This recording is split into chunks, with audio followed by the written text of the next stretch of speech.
All right. I think we are live. Hello, everyone out there. Welcome to the Erasmus Expeditions. This is the first time that we're using Zoom, so bear with me. This may be a little bumpy. There's a lot of firsts that are happening tonight. I have never run this system before. I have only run Star Wars very briefly before, and there's a lot of new lighting equipment going on here. So that's first. But tonight we are playing Star Wars: A Grave Resolve. This will be episode 1 in a trilogy, and this is using a system called Hyperspace D6. This is being developed by Absolute Tabletop, and it's pretty awesome. I recommend you check it out. So, before I hand things over to my players, although this is a Star Wars game, I will go ahead and warn you that I have a bad filter whenever it comes to my mouth, so there might be cussing, and some of the subject matter might kind of venture into the dark side of things. So if that's the kind of stuff that bothers you, then go watch a Star Wars movie. No problems. I'm sure you don't. Probably encourage it. So anyways, I'm going to go ahead and hand this over to my players. I'm going to just pick one of you, and then you guys pass the baton from there. I'm going to do what I can to share the link and everything out now that we are live, and then we'll get started. So welcome for the second time on the channel, a very dear friend of mine from real life. I've known him for a very long time. He plays in my gaming group at home. My friend, Andy.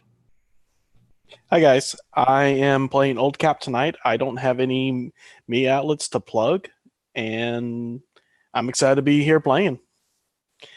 The next up is Casadun, which I think his name is David.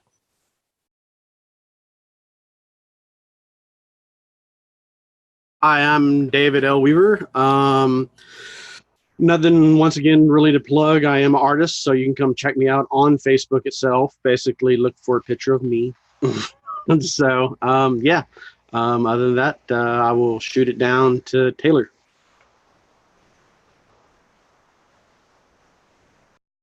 Hi, everyone. I'm Taylor. I've played on Jeremy's channel a handful of times. I am playing Nadia Holt, who is a human. You'll get to meet her shortly. I technically have a YouTube channel, but real life and graduate school have complicated my ability to run games, but maybe soon. And we'll hand it over to Sixer.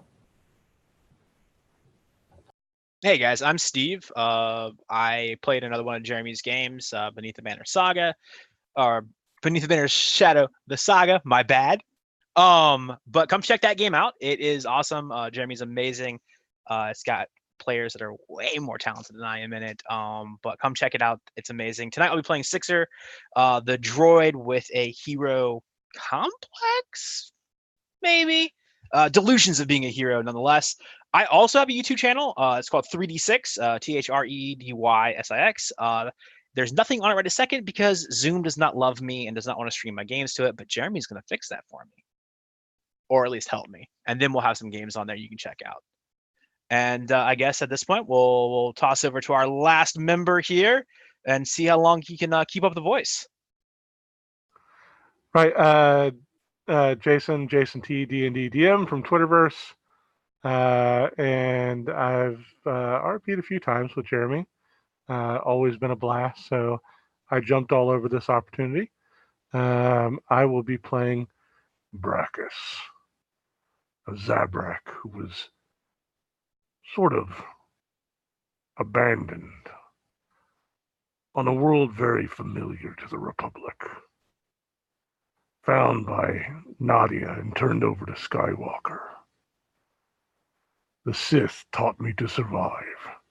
Will the Jedi teach me how to live?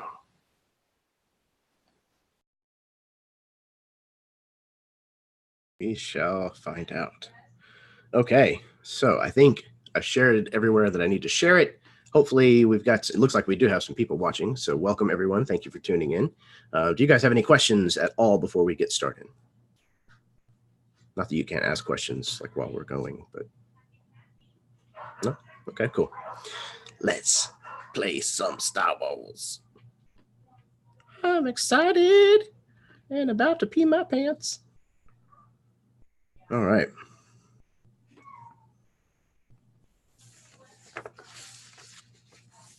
Spread before us is the silent blackness of space,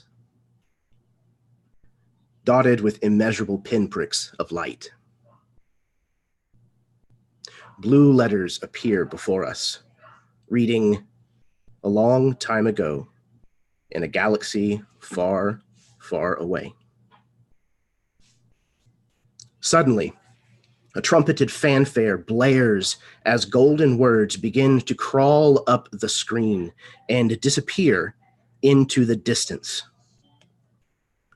Star Wars, a grave resolve. It is a time of great rejoicing in the galaxy. The Emperor and Darth Vader have both been vanquished. The second Death Star has been destroyed, and the Empire is crumbling. But the Rebel Alliance is far from restoring the Republic to its former glory. Sinister deeds are still being committed across the galaxy. Commander Skywalker has discovered a string of disappearances that particularly troubles him. These individuals are young people that he believes are capable in the ways of the Force. A task force has been formed to investigate these disappearances and, if they are indeed connected, stop whomever is abducting these victims.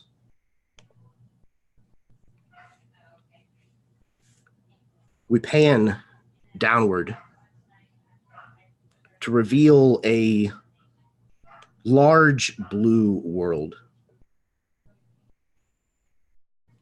Lightning can be seen illuminating the planet's thick clouds in violent bursts of light. A ship drops out of hyperspace and into view, inbound for the planet of Kamino. You have come here to investigate the disappearance of a young Kaminoan named Tiapam Banla. This far from the core, Kamino is a planet that rarely gets visitors. However, to some of those on board this YT-2660 freighter, this world was not so unfamiliar. Who do we see in the cockpit of this approaching planet, or in this approaching ship?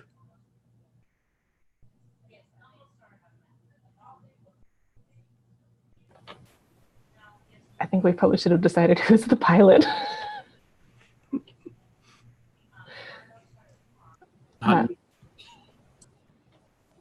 Go ahead. I'm not that good at piloting.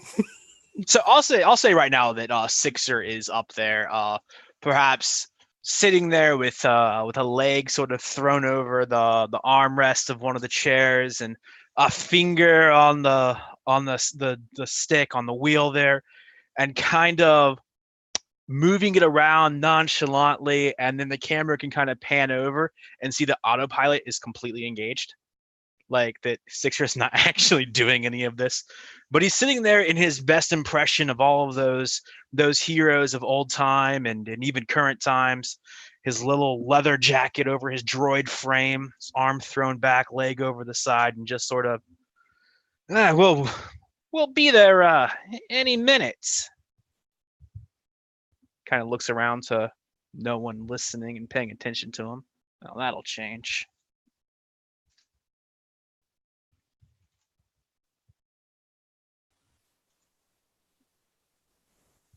So Brackus is sort of impatiently stalking through the corridors of the ship.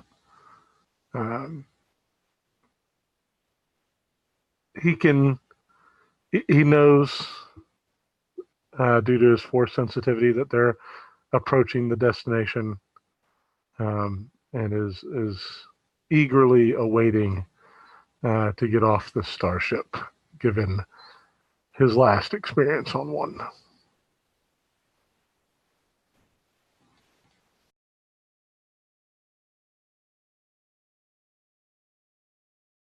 Nadia will kind of saunter into the cockpit. Sixer, you could at least pretend to do something. drops his leg and sort of sits up. I was pretending. All right, well, Well, he grabs it. You can hear the servos in his arms move. His posture changes, and he sort of sits there more like one would expect of a chauffeur rather than this individual that was lounged back a moment ago. Posture's more erect, both hands on, sort of like the was it 10 and 2, as it were, for the spaceship. Very well. I'll be sending out the landing protocols here soon. Kamino is known for having storms above its surface. You may want to ask the others and yourselves to secure yourselves in the appropriate seating. And so he hits a couple buttons on the console. The radio code is shot out. And he sort of begins to actually steer the ship. Not poetically as a pilot would, but more mechanically as perhaps someone who has shuttled someone back and forth in space has before, sort of driving that limousine, if you will.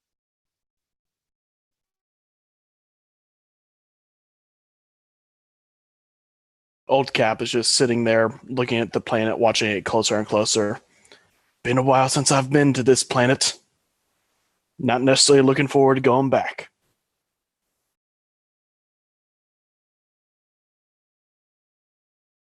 Khazad-dûn is in the med bay, looking over stuff. He pulls out a box, a little souvenir, 2 coins of sorts. They're images of his deceased parents. He knows where he's going. He's been there before. This time, instead of with his parents, it will be him and others. He pushes the button on the side, and it radios to the front as he says, "Are we there yet?"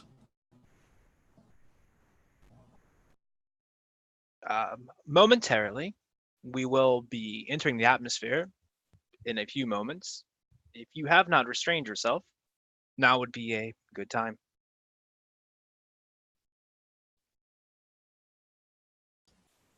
So Brackus goes over into this little gear locker and he pulls out this case, rather ornately decorated with various types of sort of Sith religious markings on the exterior of it. And he opens it up and pulls out this sort of massive vibro blade and secures it into a scabbard behind his back as he sets his muscular frame down onto one of the seats, securing his belt. He looks over to Khazad-dûn. You better get in your seat, old man.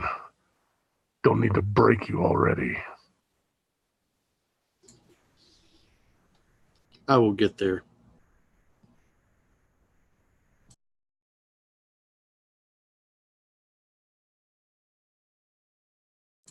And I'm not that old.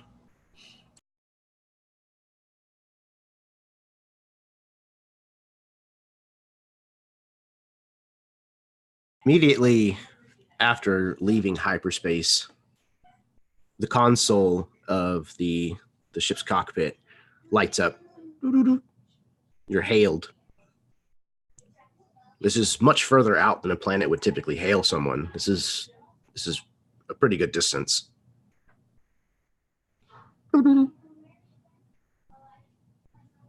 There is an incoming communication. Should I answer it? Yeah, why not? Why not, indeed. So I'll flip it on. How you doing there, partner? This is Sixer, flying hot in the seat. How can we help you? This is Tipoca City Defense Ministry. What is your business? I'm muted. Should I tell him that my business is my own? That seems the snappy thing to say.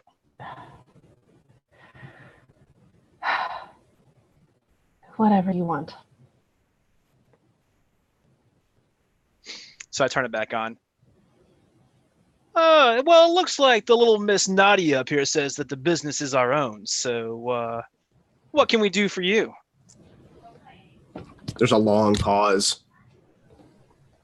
And it finally comes back. You should register your business when on Kamino. We simply want to know why you're here. So I flip the mute switch again. I don't think they cared for that answer. Trade or tourism? Pick something. Jeremy, do we actually have anything that says that, like, we have a legitimacy being here? Like, were we given a cover? Were we given some sort of credential that says we are a merchant ship? If not, I've got a couple that I could flag up. Roll a d6. Roll your force die if you've got hands on it. I do. I rolled a 5 on the force die. Okay, that's actually pretty good. So yeah, it's probably not something that you, having done a little bit of smuggling before, are convinced is a great alias, but it's a passable one. Okay, all right. So I pull out this small Star Warsy disc, and I can give them this answer.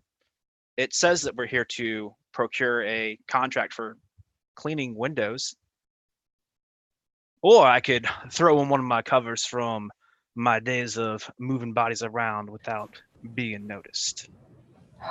By the sands, pick something. They're not going to wait forever. So I just plug the window cleaner one in, and then I'll flip on the switch. We're going to go ahead and transmit over that information that y'all need so badly right now. But we are in kind of a hurry, being the business people that we are. Very well. Your credentials have checked out. It seems everything is in order. Please proceed to landing bay 73. So I'll acknowledge and mute up again, and then very sort of dramatically I go, that was close. And I'll pilot us in towards the landing bay. Once you enter atmosphere and you drop below the cloud cover, for those of you who have never been to Kamino or heard of Kamino before, find this just torrential downpour, this obscene amount of rain that is sheeting downwards onto these vaguely dome-shaped, kind of shallow buildings that appear to have been built up out of the water. They have these enormous stilts underneath them that disappear beneath the roiling waves of this ocean that stretches in as far as you can see in every direction, which, with visibility being what it is, kind of sucks at the moment. But as you've kind of dropped out of the clouds and begin approaching some of these buildings, you can see that there are turrets that have popped kind of out of panels in these buildings, and they're absolutely locked and following on you as you approach. Once you land on the platform, those turrets that are nearest you stay fixated on your ship. This landing pad that you're on is this large circular flat space that has very little in the way of railings or walls of any kind. And it has this kind of narrow bridge that extends away from it towards a door that glows with this soft, diffused white light.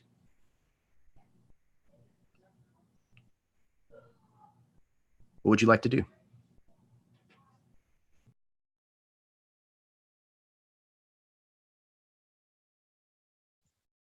We have landed safely.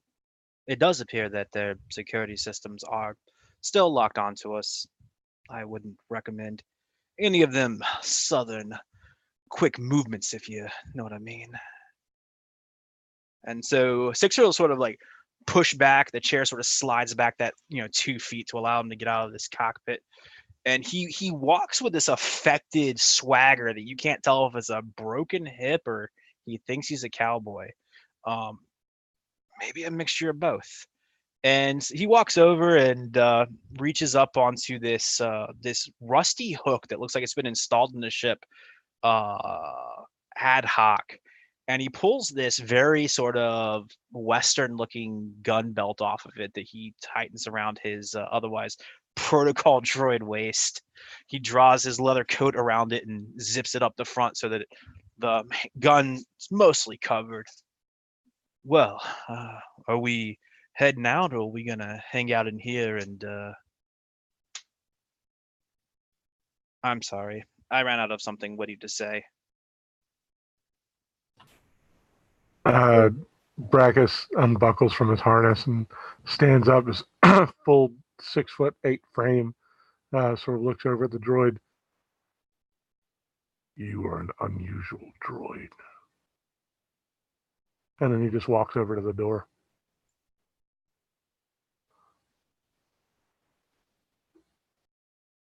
Khazad-dûm gathers up his supplies and waits patiently. I am ready if y'all are.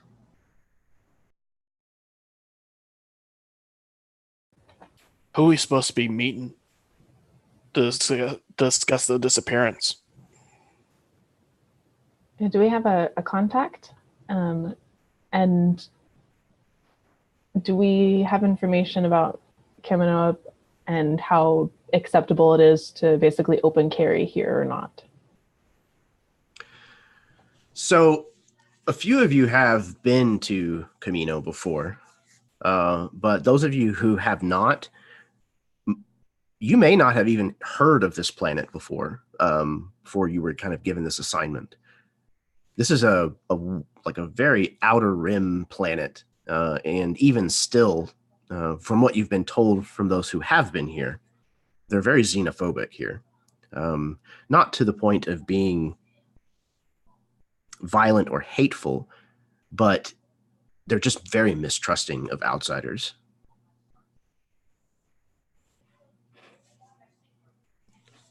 As far as a contact, you were not given a name.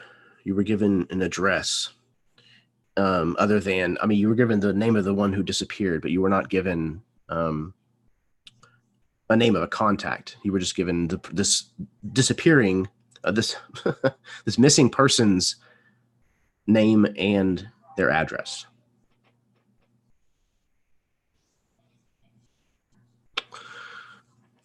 Okay.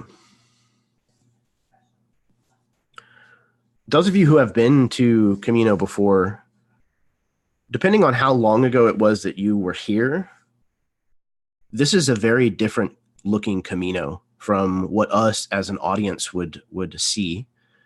This is very much not the same place as it was during the Clone Wars. And Old Cap, I imagine that at least you would realize that, it's an old tale of kind of how things declined. But after the Republic no longer needed 1 million clone troopers, many of these facilities had to be abandoned. The credits did not continue to flow quite as easily as they did during the old war.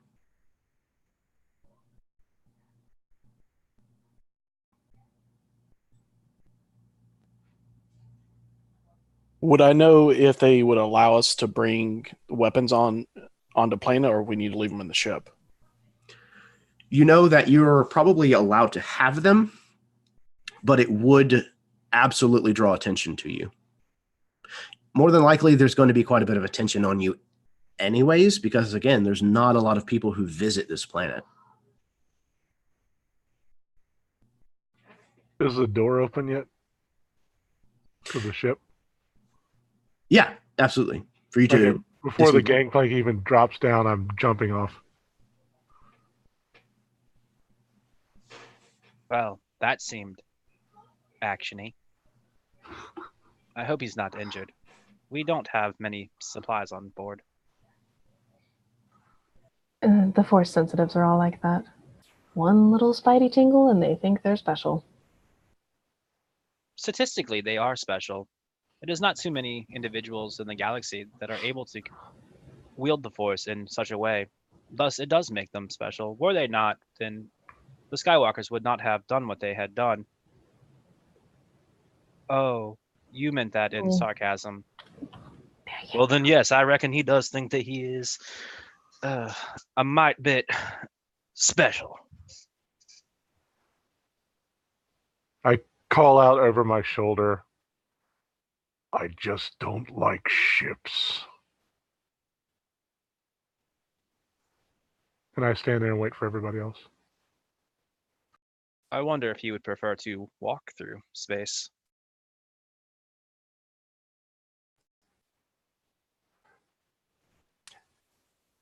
Is anyone else obviously carrying weapons? Sorry. Yeah, I would be. I've got a couple of knives and a carbine. Okay.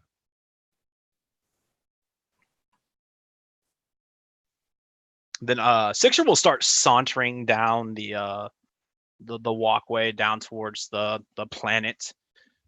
And as he steps out into the rain, he does reach up and flip the collar on his leather jacket up against the cold beating rain that he can't feel, but nonetheless, he does. You won't rust. And I walk out into the rain, uncovered. Oh no, my coating will prevent any sort of environmental defects such as that. You, on the other hand, should be careful. Because of Kamino's high electricity rate in the atmosphere, the particles of the rain are charged and could cause you to lose hair. It's gone anyway.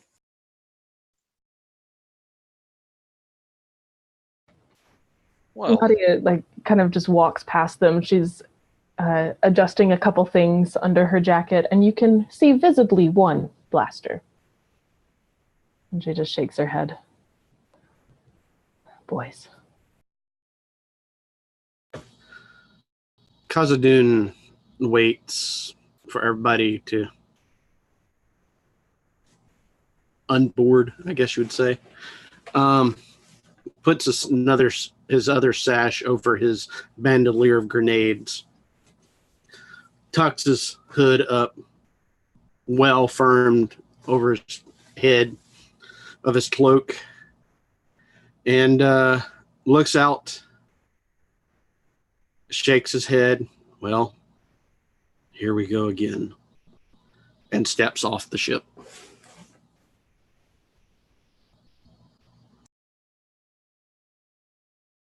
No sooner has the last one of you stepped off of the ship, or launched off of the ship, whichever you preferred,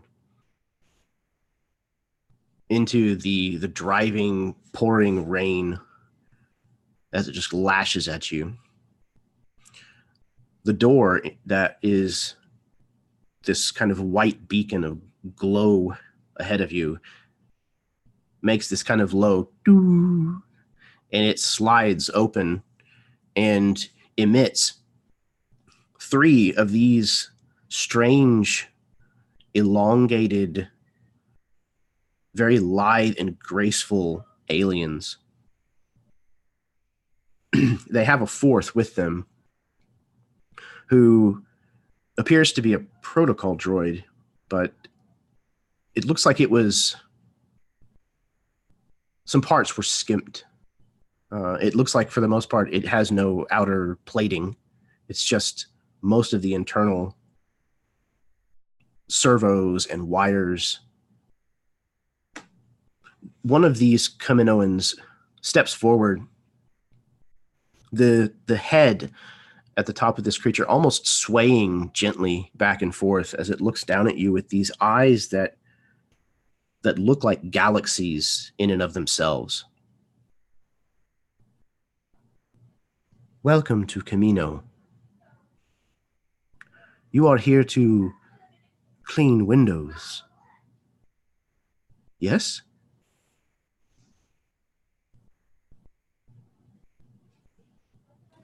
Look at Sixer. Yep, me too. That is one of our primary purposes here, yes. we were sent ahead to procure a contract for the entire facility. We will need to measure it, inspect it, and quantify how many glass surfaces must be cleaned in order to generate the quote. It is a pleasure to meet you. Boca City is very large. It would take you a considerable amount of time to take these measurements. We have all of these measurements you would need on record. I can escort you to the record files and show you the information you need. That would be very pertinent. Would the record files also indicate the best methods of traveling between the cleaning points? Yes, I believe they would. This is very beneficial to us. Afterwards, perhaps it would be permissible for us to see some of the facilities, as some of my counterparts are less than droid and would need to see it with their own eyes. Okay, let's get a roll. I am thinking, what's it called? Deception? Deceive. Which is underneath perception. Yes, it is. All right, so whenever you're ready, go ahead and roll.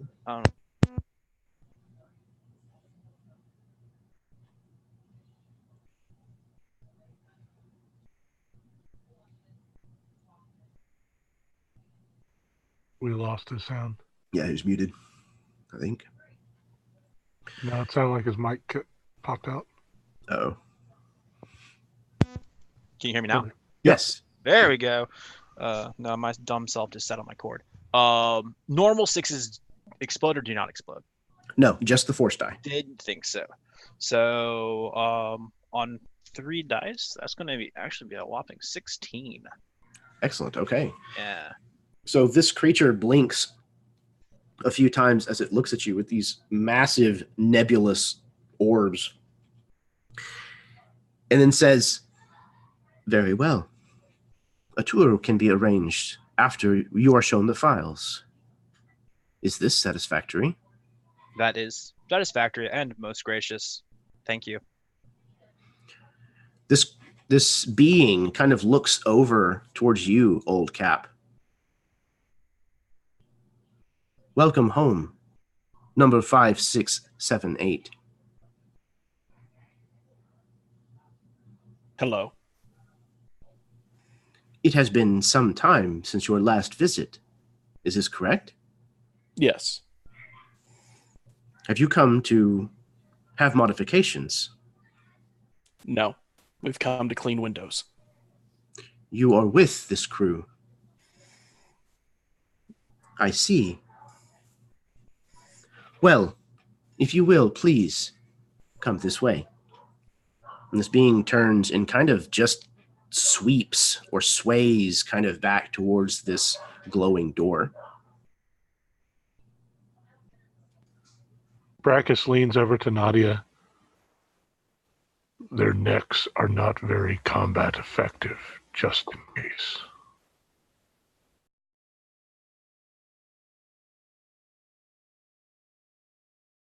Nadia kind of looks up at you from where she stands. I wouldn't judge people by how they look.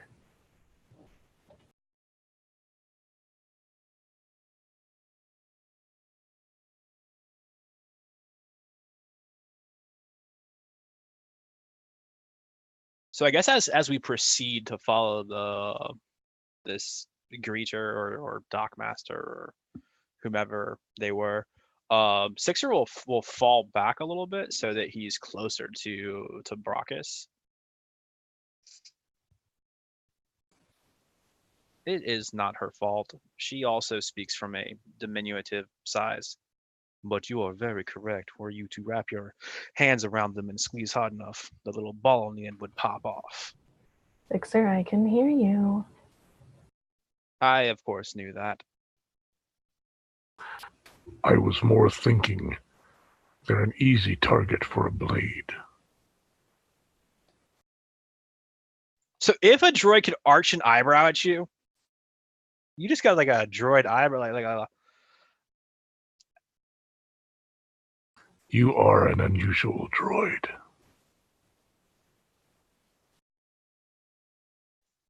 Also, That's about as close to a compliment as you're going to get from Brackus. start moving towards the door and out of this rain. You walk into a hallway that is sterile, is probably a good way to put it. Clinical looking. Almost everything where you look is white, and it's hard to find a corner anywhere. Everything has these curved, sweeping lines to the architecture, and there's lights embedded everywhere. This place has this midday glow to it without the harshness of a real sun. You're led through the hallways of this place, this labyrinthine place, by this creature that just keeps gliding along. The two that glide kind of behind it, you can tell are armed, though lightly so. Not any more than you might expect from security on a normal planet.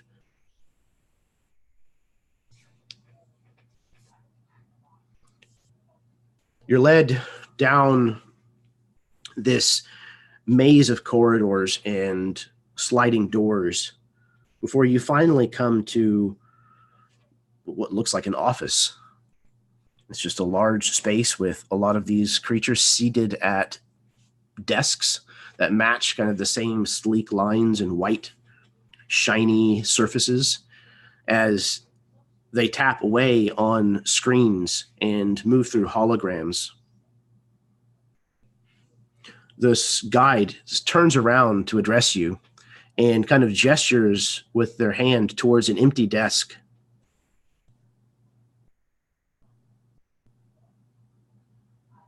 You have been permitted to sit here and conduct your research while I wait.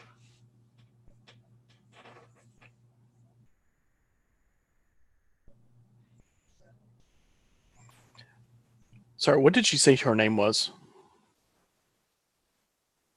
She did not say. Okay. Would I know her? Since she kind of knew me? This being pretty much is just referred to as the dockmaster. Okay. If you have a personal name, then maybe you do know it.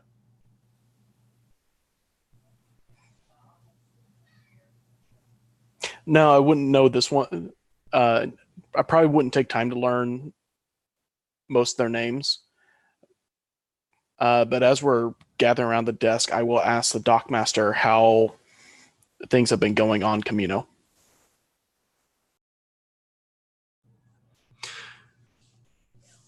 So the dockmaster kind of looks at you for a moment, and you can see the shift of their gaze kind of falls onto the rest of the people that are with you for just a moment, and then focuses back on you. Things have proceeded normally here on Kamino. Things are not quite as lucrative as they were when you were younger. Give me just a sec. I keep losing the name. And how is the Bala family?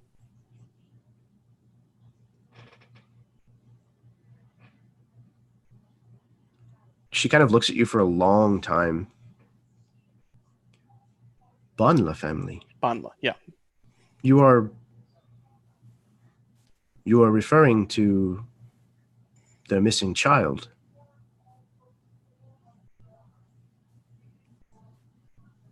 Yes. I did not know that you knew the Banla family. I know of them. I see.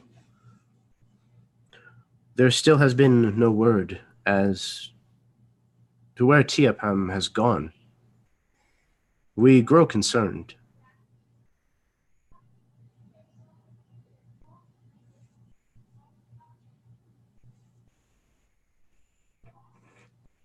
Don't mean to butt in here, but it just so happens that among window washing, we also happen to be quite good at finding things.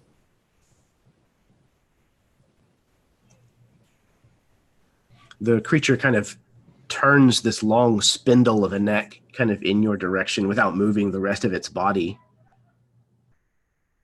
I suppose you would need to be. Yes. What are you referring to? Would you be volunteering to look? Well, seeing as Cap here has a connection, I would be willing to volunteer my services, and I'm sure that the rest of the crew in our time here might be willing to do so as well.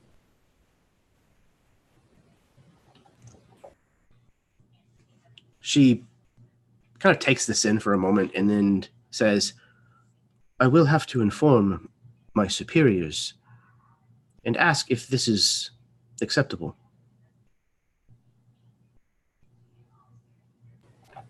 Well, but there's nothing official happening here, but just... I'm sure you could be compensated. Of course, official's great.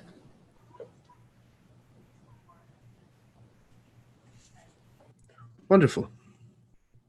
I will leave you to your research.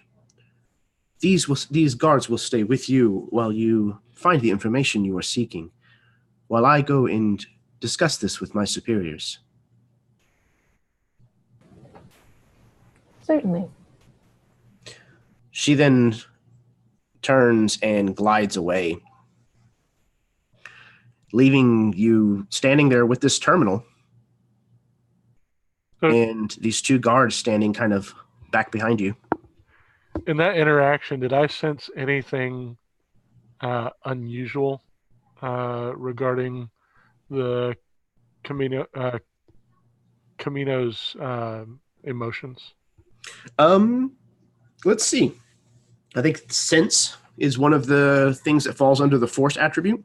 Yeah. Do you have anything in sense? Let's see. Yes, I have 2 in sense. Excellent. Roll it up. Ooh, that's a 9. Excellent. Okay. So you don't really sense much amiss. There's definitely some that is being withheld, somewhat in check, but it doesn't seem like there's any kind of ill intentions that you could tell.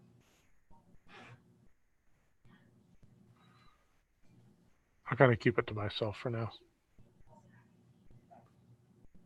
Okay, so with these two Kaminoan guards kind of onlooking, is anybody sitting at this terminal to do this research on window measurements? Perfect. So yeah, I'll sit down at the terminal and I will start accessing city schematics because that seems perfectly reasonable for what I requested. And then I will start to focus the research towards the address that we were given. And I'll have it, the address, get measurements of the residence and number of access points and what floor it's on. And then also have the system show me what windows might be facing that and which of those might have security cameras. And if questioned, it's because security cameras also have glass domes and they must be cleaned. And I'll kind of go through that until I get the feeling like the guards aren't exactly paying attention to what I'm doing. And then I do want to see if I can slip past the part they've opened to me to see if I can get into sort of maybe a police report or security report of what they have figured out so far. Which I guess would be the computer roll? Yeah, I would absolutely say so. And trying to do some of this without them noticing is going to be difficult. So take 1 die away. All right, 1 die going away. What if I totally stand like facing them with my massive tree trunk arms crossed, just staring them down? Then that'll wash and give him his die back. There you go. Take your die back.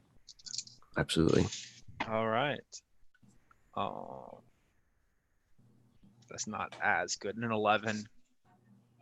All right. So it's not overly difficult. You don't get the distinct impression that they've had a lot of people that have come and asked this kind of information. So it's not hard to work around the quick security measures they kind of roped together for this.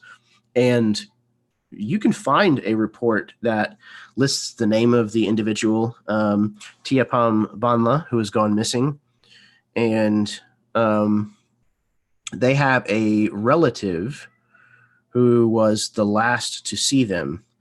And their name is on my list somewhere. Waplam, Waplam, Waplam, Waplam Banla. Appears to be a grandparent. Okay. Does it indicate whether it's a fraternal or a maternal grandparent? No. And the only reason I ask is because a lot of times with on Kamino, like the women seem to have more, I don't want to say authority, but they tend to be the more respected on Kamino. Like almost all the scientists like you see are always the females. So yeah, we'll say it's a female. Okay.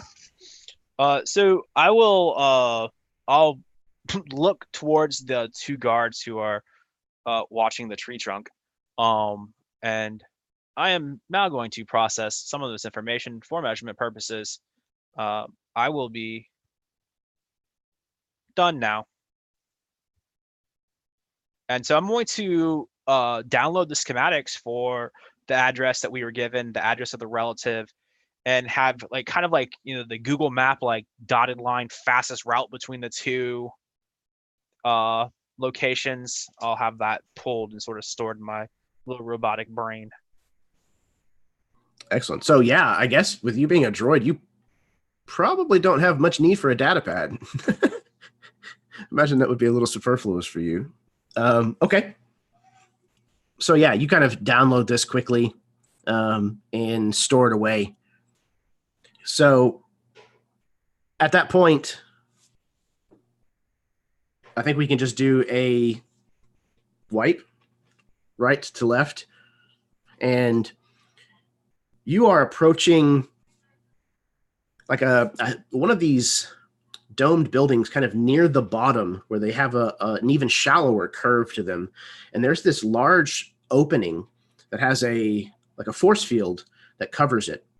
The kind of thing that you would see in space. But here, it's just to keep the torrential waves and rain from coming in. But you've been told that you're going to have to travel between Tipoca City, which is where you landed, the capital of Kamino, and the actual place where this apartment is located. And that is a place called Durham City. But there's not vehicles in this bay. There are these very large creatures that seem to be domesticated. You are told that these are Awas. And for us as an audience, they pretty much look like enormous stingrays with like dinosaur heads. I have a picture I am looking for. Hold, please. But you are told that you are going to have to make this ride. So as you're kind of coming into this hangar, this corral, stable, for lack of a better term, what's going on? What is the conversation like?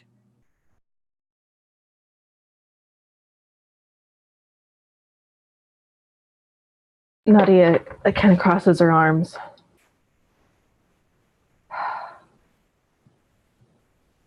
I don't like it. I don't like it. I have never gotten along with an animal a day in my life. I don't like it. Mm-mm. Mm-mm. Mm-mm. Mm-mm. They're not bad. Just gotta hold your breath. Go. Oh no. Oh no. Oh no. This will be new. Cap, you are not serious. We'll see. At that moment, the Kaminoan guide who has brought you from the research and record the record office, this dockmaster has returned and brought you to this corral, this stable, and is now moving from one to the other, handing out these breathers. You can use these in case there is a need to plunge beneath the depths, to avoid being electrocuted.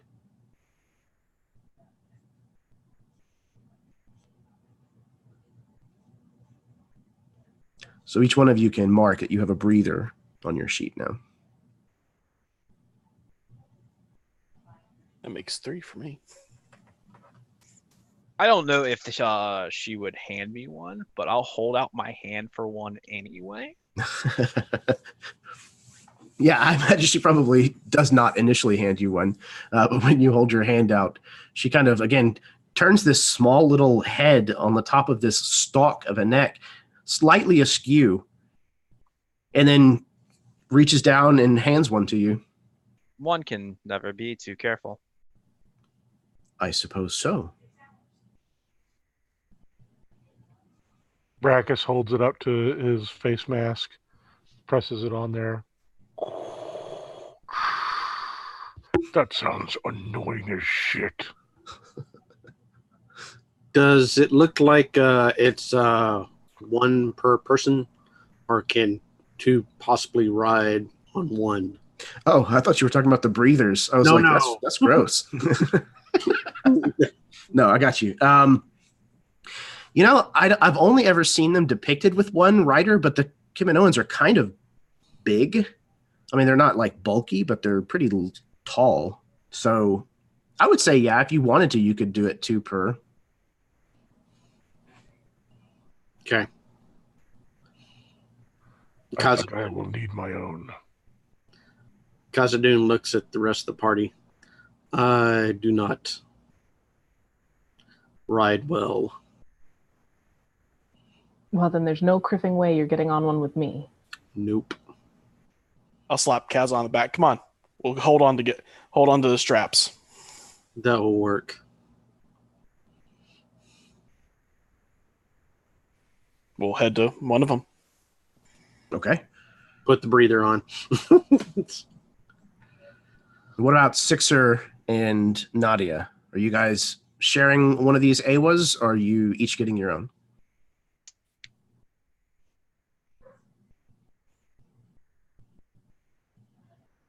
I'll leave that decision up to you. I've known how to handle a rough ride a few times, but... Oh, shut up, Sixer. Fine. Well then... just pick one, and I'm... first. I've told you, don't you criffing call me a lady. Enough of that nonsense. Now pick one. So, like, Sixer goes over and, like, he kind of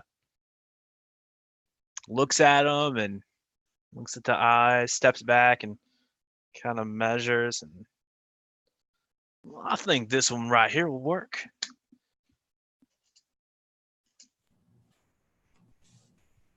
It kind of looks at you and makes this kind of strange, almost cooing noise. This kind of... I hope that means it likes me. Oh, Nope. Yes.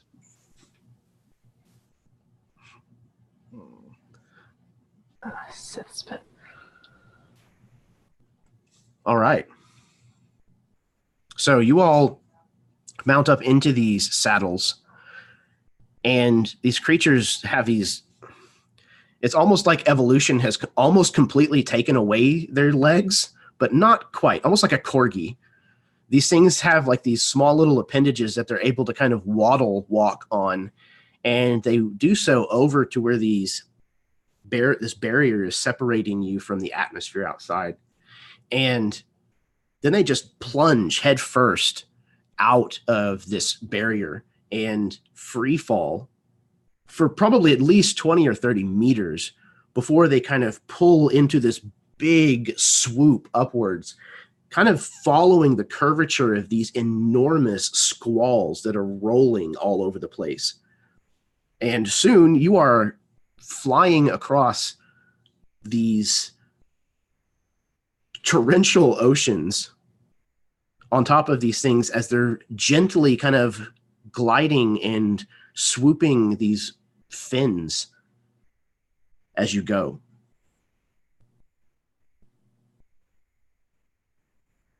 Each one of you, if you would please, make me, let's see.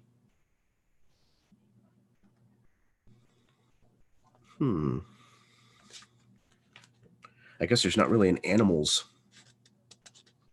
Let's call it aliens. It's probably pretty good. Aliens. Make an aliens or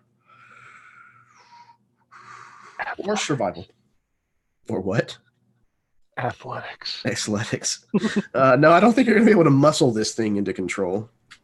Let's do aliens or survival. So you roll your dice plus your force dice? No, your force die should be included in your total allotment for what you're rolling. Okay. Again, let me know if you get a 1 or a 6 on it. Okay. 6 total for me, Jeremy. Mm-hmm.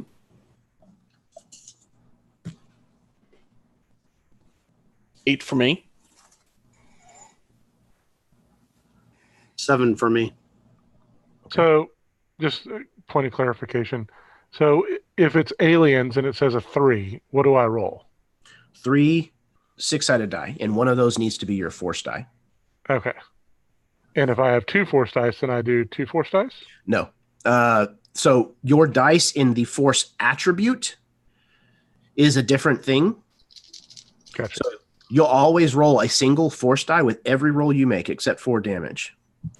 And it's basically just like it represents the force's effect on the fate of what's happening. Okay. So 11. Okay. 9. 9. Okay, excellent. So it's not completely natural or smooth flying for a lot of you, but there are no hiccups as you're gliding across, and you can start to see on the horizon through the kind of gray haze of this rain, another one of these collection of domed umbrella-like cities starting to grow closer. But then the rain starts to slacken.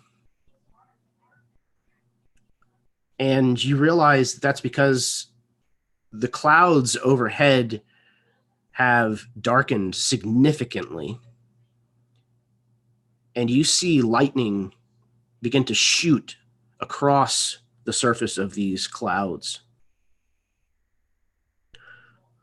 The guide, no longer the dockmaster, is now looking at all of you and signaling for you to put your breathers in as the AWAs that you're on begin to rapidly descend towards the water.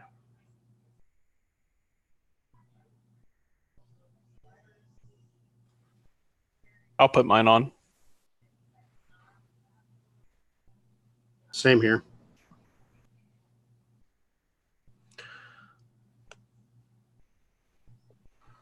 I've always had mine on because screw this unnatural travel. All right. So those of you who require them, Whether Sixer or not uses his, we'll wait and find out. But you put your breathers on, and just in time, as you're plunged into like a wall of water, and find yourselves now completely submerged. Sound dampens, and the visibility is about the same as it was above the waves. But everything now has this kind of slightly greenish glow to it, and the water is very cold. You find that these saddles have plenty of handles and places for you to hold onto while you're diving through this water. And you notice that if you duck down low, this thing's head, when it swims, kind of comes up slightly, and it creates a little bit of a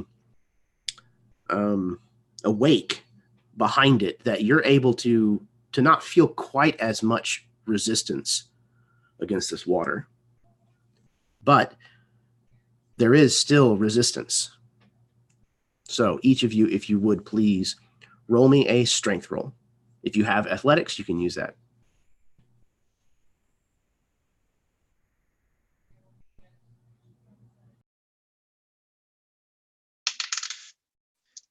Jeremy, my only strength die is a force die. So Okay. if that's still a 6, it would still explode, yes? Yes, absolutely. Wonderful. Okay, mine was also a 6, so mine explodes as well. Mm-hmm. Okay. And you also we'll work out like a narrative boon that you also get. Okay. Oh, we're on the same one, right? Right. Maybe we just Ah. have like the best one. I told you it was going to be. Okay, so mine's 9 total. Mine's 9 total as well, actually. Woo! 12 total. Excellent. Okay. I'm 9 as well. 21. Shit. Okay. Braxis has absolutely no problem. He's like holding on with one hand, and being able to just relax most of the way through.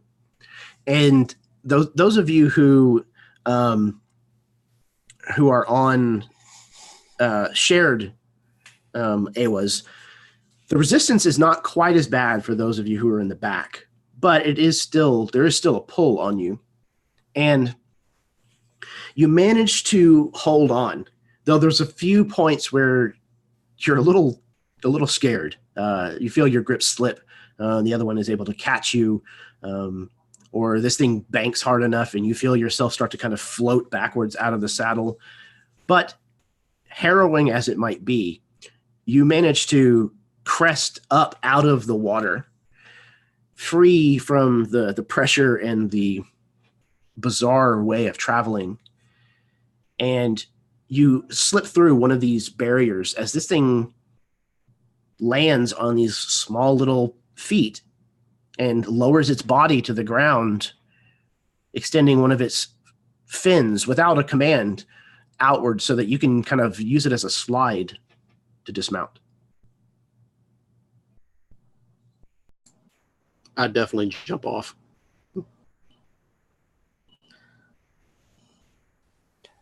That water's always so cold. And I'll light up a death stick to warm myself up. That will be the first for me.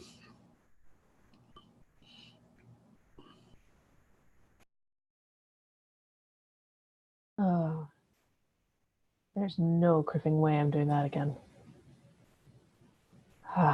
It would be a very long and wet walk back.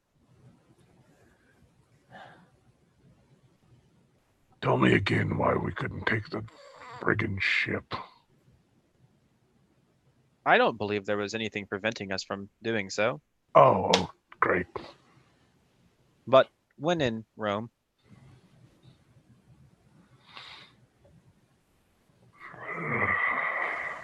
and then Sixer will kind of like walk back over to the animal, and well, that was a mighty fine ride, girl. Thank you for what you did there, and look forward to seeing you again sometime. Six, you really got to work on that programming. It's disorienting. I do what I can.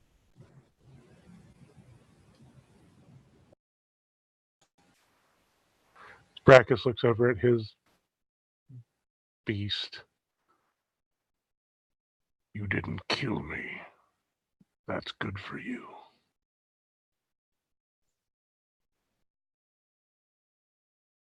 Also, good for you.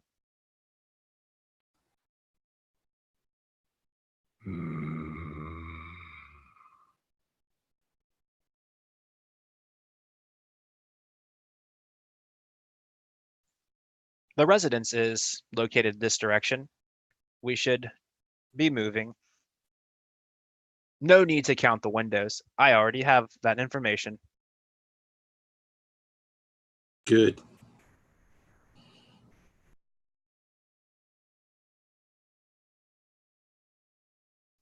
So I'll take the lead since I do have like the little map sort of built into my head at the moment.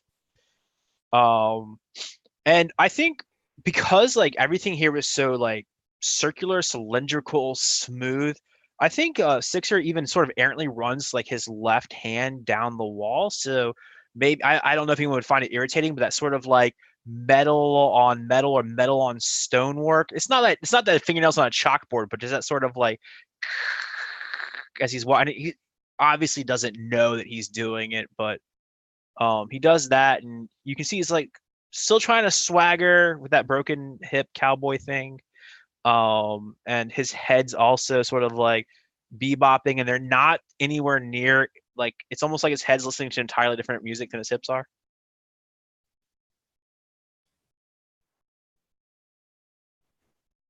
Nadia follows behind and just kind of shoots a look over her shoulder at Braxis. And goes, for someone who doesn't like ships, you sure are keen to get back on one. And just keeps walking. Cap will walk up to Sixer, take his hand off the wall. Please stop. You're going to give me a flashback. We also don't need to draw any extra attention to ourselves either. Shall I remove his fingers? Not for right now. Maybe later. Well, We've had that discussion before. No finger removal. I can put them back on. No. I would like to point out that I am standing right here. We know. You see Braxis' shoulders like visibly slump.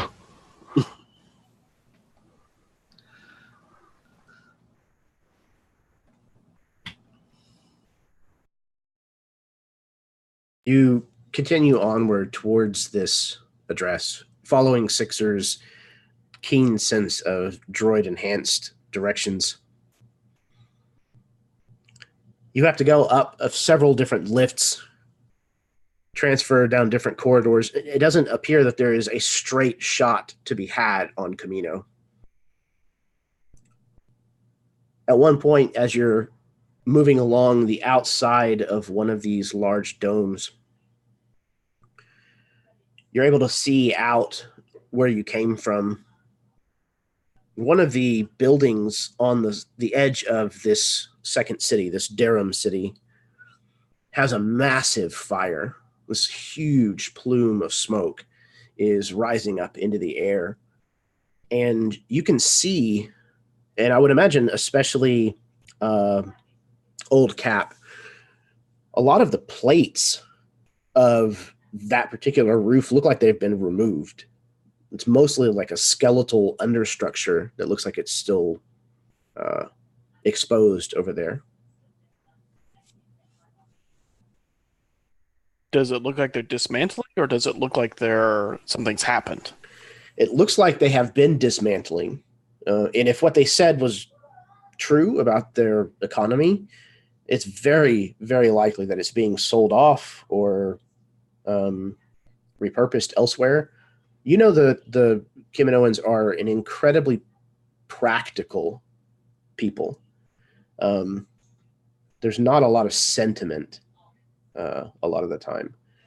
And it definitely looks like whatever was going on has caused a massive blaze.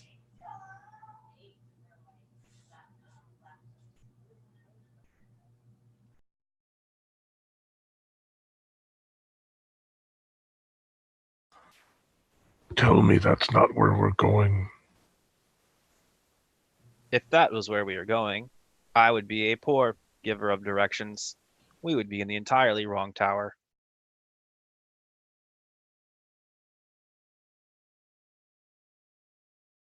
Does it look like it's one of the old cloning factory facilities, or does it look like it's a living quarters? It looks like it was probably one of the old cloning facilities. It may not be one that you were ever at. It's certainly not the big military complex. That's definitely back in the capital. But this might be like one of the smaller cloning facilities. Well, in a way, weren't you at all of them? In a way. Is it normal for them to burn their buildings to the ground? Not that I know of. But I've never seen them dismantle either. Normal is a strange word when referring to the inhabitants of this planet. Long ago, when it was flooded, rather than asking for help, they simply edited their genetic structure and became the amphibian race that they are today. I would not refer to that as normal.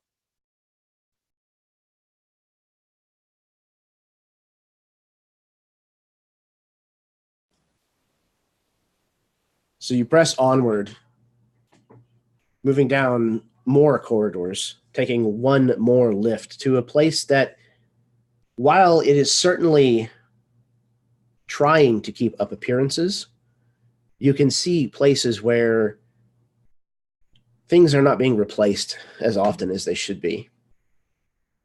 Things, though they are cleaned regularly, have shown their wear and tear. You make your way to this address, an apartment building that looks on the outside just like every other door you've come across in this entire city.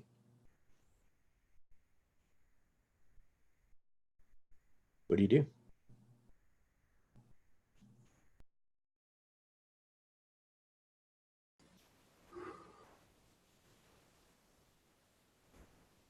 Is our guide with us still, or no? Are we all by ourselves? No. The guide left you at the stables whenever you landed. Okay. We should approach cautiously, just in case. We should perhaps ring the doorbell. It's a missing child, not a missing orphan. That is true. Well, let's get our story straight unless we want to clean more windows. That is also true. We haven't cleaned it. Oh, Yeah. sarcasm.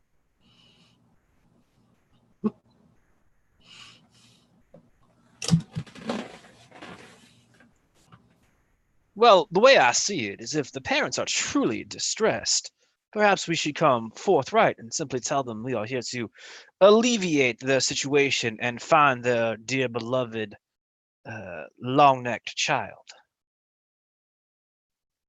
If you phrase it like that, I will find whatever innards you have and hurt them. I can show you a few weak points.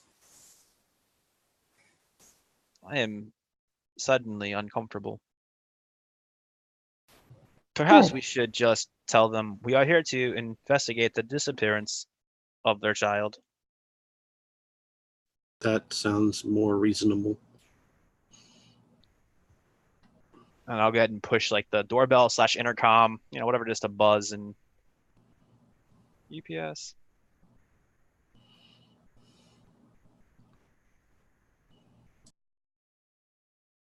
You announce your presence, and there's this long wait before you can hear someone on the other side of this door approaching. Much the same as the glass that you have seen elsewhere for these doors. This glass is almost like looking through milk. You can see shapes, but not detail. Another lithe shape approaches the door, though this one is almost crooked. The door makes the same doo and slides out of the way to reveal a very old looking Kaminoan, stooped with age. Somehow she looks even more gaunt than the rest of her people. Her nebulous eyes have begun to cloud slightly. There's these streaks and, well, nebulous clouds of white that seem to make parts of her glossy eyes almost matte. Who's there?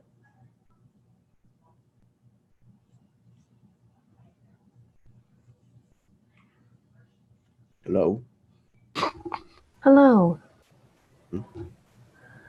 My name is Nadia. We are here on Kamino for some business, and we heard that someone you know has gone missing, and we happen to have a knack for finding things and people. We thought we might be able to help.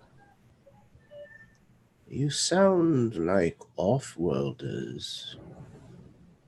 We are. We're window washers. Window washers. Very well. Come in, please. She kind of painstakingly moves aside to permit you access to this apartment.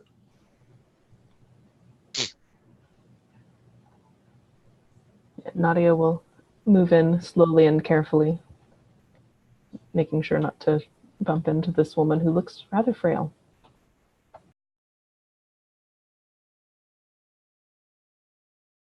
I follow right behind her.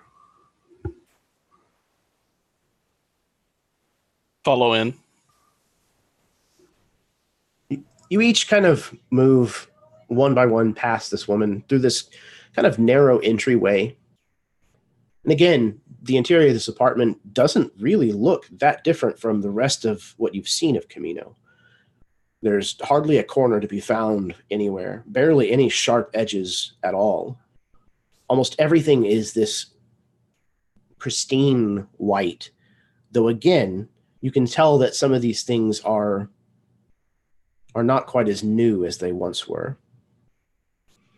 The furniture is comfortable looking, but there's not really anything in the way of cushions to sit on. There's not very much decoration in here at all. It's very Spartan. After the last of you has entered, the door shuts and she turns. So, window washers.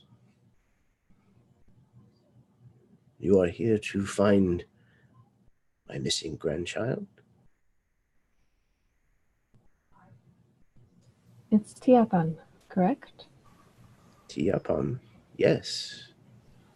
Yes. We would certainly like to find Tiapan.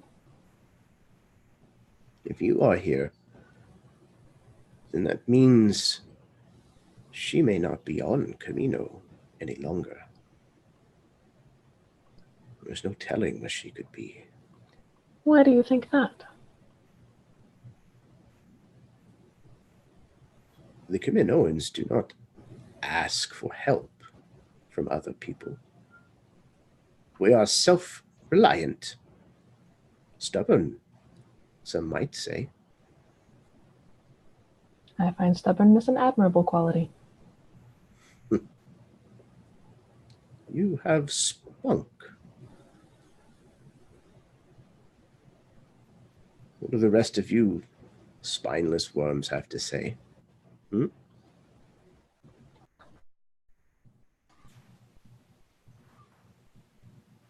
Very well, she does the talking for you all. I see. I was asked not to say too much. Droid. Interesting. And I have been working on that voice.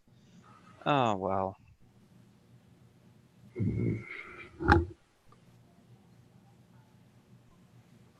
Unfortunately, some of my colleagues do not always have the best choice in words and when to speak them.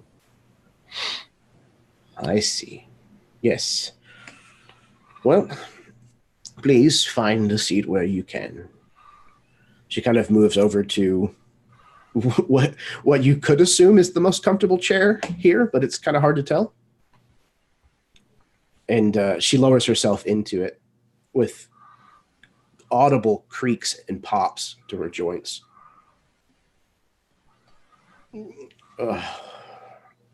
Well, I have answered all of the questions that I can imagine would arise from such a thing, but if it means Tiapam will be found, then I will answer them once more. What would you ask of me? Would it be acceptable were I to record this conversation so that we could better do our... Thank you. She kind of waves her hand dismissively. Yes. Excuse me. I observe a lot, and I was wondering, does she have a room? Of course. She kind of points off to another door that you did not come through, down there on the left. Would you mind if I... Please, but do be careful. Yes, I will. And kind of bow to her and wander off down the hallway. Okay. Carefully. So are there questions that you have for this grandparent? Or do you want to just go with the room investigation? Or how do you guys want to handle this? I would inquire the usual, when did she go missing? You were the last person that saw her. Where did you see her? The normal sort of things that she's answered a million times already. Absolutely. And you don't gain much more information than you guys already had. It seems that she went missing a few days ago, and that nobody really seems to know where or how. Ships occasionally go to and from Kamino, but like with enough regularity that it could be that someone smuggled her off the planet, but it would have been extremely hard to get her past security. I would pipe up eventually and ask, had she been seeing any other off-worlders? Okay. She tells you, at first she says no. And she says, well, there was one. Yes, about 2 weeks or so before she disappeared. It was an off-worlder she had met in the club. But she never mentioned this off-worlder again after that. What club? She gives you the name of this place that's not too far away. It's called Gemini.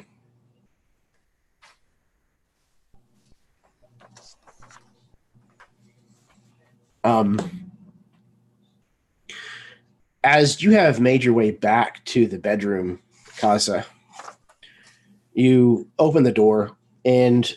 Carefully. Okay. Yes, you carefully open the door. Yeah, because she said so. Mm-hmm. And you find the room on the other side is much the same as the rest of the apartment. It doesn't look like there's a lot of personal effects here, but there's a few. And one of the things that you find is a locket. But before we go into the description of that, if you would please roll me, I think, search Search. I had a feeling.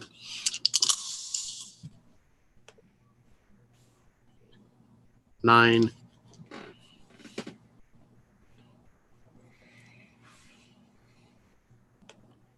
Okay. This locket you find is very out of place for the rest of what you've seen since you've came to this world. Most everything here is very sleek, very white. This is like a dark metal and has red stones that have been worked into it. There's a lot of angles and edges to this. And at its crux, at where the locket itself is, there's like a soft, very, very, very faint red glow. Does it look like it opens, or is there a trigger mechanism or anything of that nature? Let's make a roll. Let's see. What would this be? What's that? I said, I'm dead.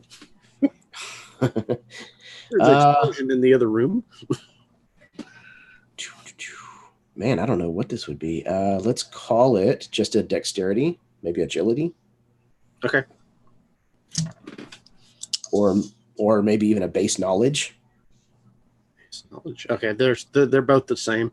Okay. Are streetwise? No, crime and underworld dealings. I don't know about that. Okay.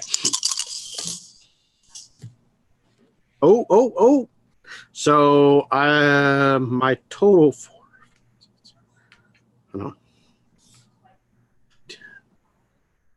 my total is 13, but I rolled a 6 on my force dice. Excellent. So that explodes. Okay. So I roll again. Mm-hmm. So 13 total plus another 6. Okay. Wow. So 19 and then roll again. Roll again. Okay. Another 6. Goodness. Okay. Well, you can keep rolling if you'd like, but I think it's safe to say that you figured out how to open this damn thing. Okay, that's freaky. You need to be rolling up a D&D character. Okay, now finally rolled a 5. So you figure this thing out. Maybe you've even seen something like this before. Who knows? You manage to open this, and inside of it is a small red crystal. Probably about the size of maybe like a pencil lead tip. Something about that big, maybe about 3/4 of an inch or so long. Open my med kit, and I know I got tweezers and vials and stuff like that. Reach down and grab it. Okay. I mean, does it activate when I do grab it, though, or anything like that? Mm-mm. Okay, take it out and put it in the... As you do so, back in the sitting room, living room, parlor, whatever you want to call it, were there any other questions that were being asked of Waplum Banla? Yeah, I was going to try and do that kind of leading questions to get around to see if she'd noticed anything special or unusual about Tiapan. Okay. See if perhaps she'd noticed that she was force sensitive, or if Tiapan had mentioned it. Okay, so you're trying to do so, like, tactfully? Yes. Okay. Let's see. Yeah, I'm trying to figure out what would I roll for that. Make it a bargain?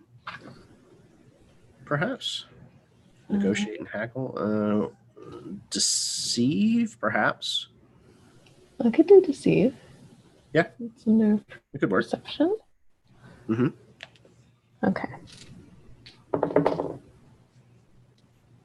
11. Okay. So your questions finally hit home, And there's kind of this dawning realization on her face. She says, "Ah, you're talking about her gift." What kind of gift? If she had been born whenever I was born, she would have become a Jedi. That is a special gift indeed. Mm. It was a blessing and a curse, I think, at times. Was it a well-known gift? Oh, yes, I would say so. She was fond of manipulating things with her mind, moving objects, small things, here and there. She would entertain her friends with it. A natural response to such things.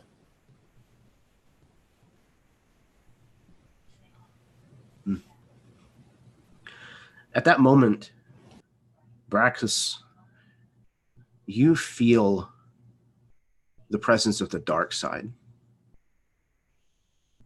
As clear as a klaxon sounding an alarm inside your head.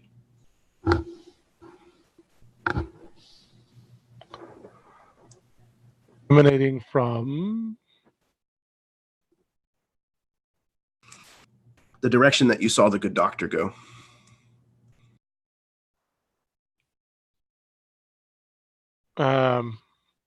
So while they're conversing with the Kamino, I just immediately head towards like a moth to a flame.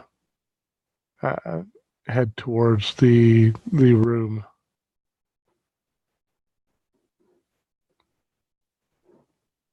And once I get to the room, what do I see? Okay, so as Braxus kind of turns and sprints from the room, Wampla kind of looks that direction, not really focusing so much on the Force-sensitive individual that travels with you, but just in his general direction. Do the rest of you say or do anything in the immediate moment following him leaving?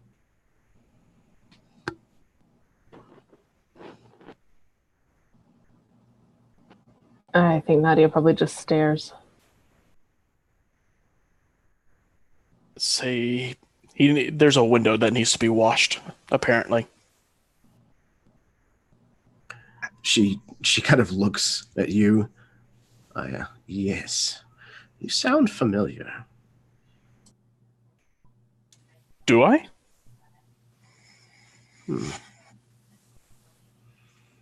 So, Brackus, you rush down the hallway and get to the bedroom. You look in to see the doctor very, very carefully placing a tiny red crystal into his belongings. In his hand, he is holding a locket. From this distance, you're not entirely sure, but you think that this is the same kind of locket that you've seen before. Someone very close to you had a locket like this at one time. If you would, please, as you arrive in the room, also roll search.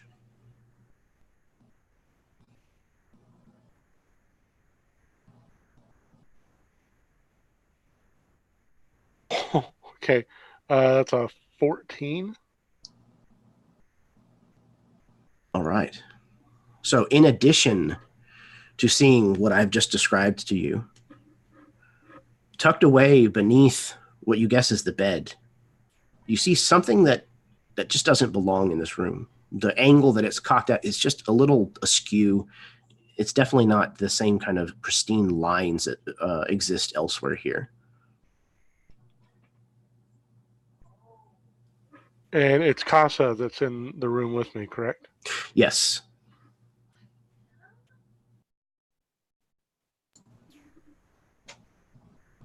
I look over to Casa.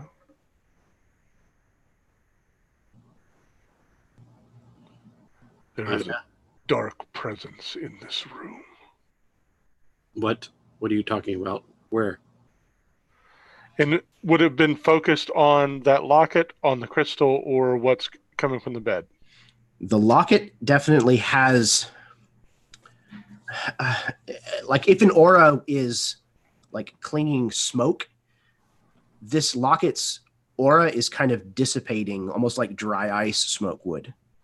But the dark side presence is absolutely coming from the crystal that he's holding in his tweezers.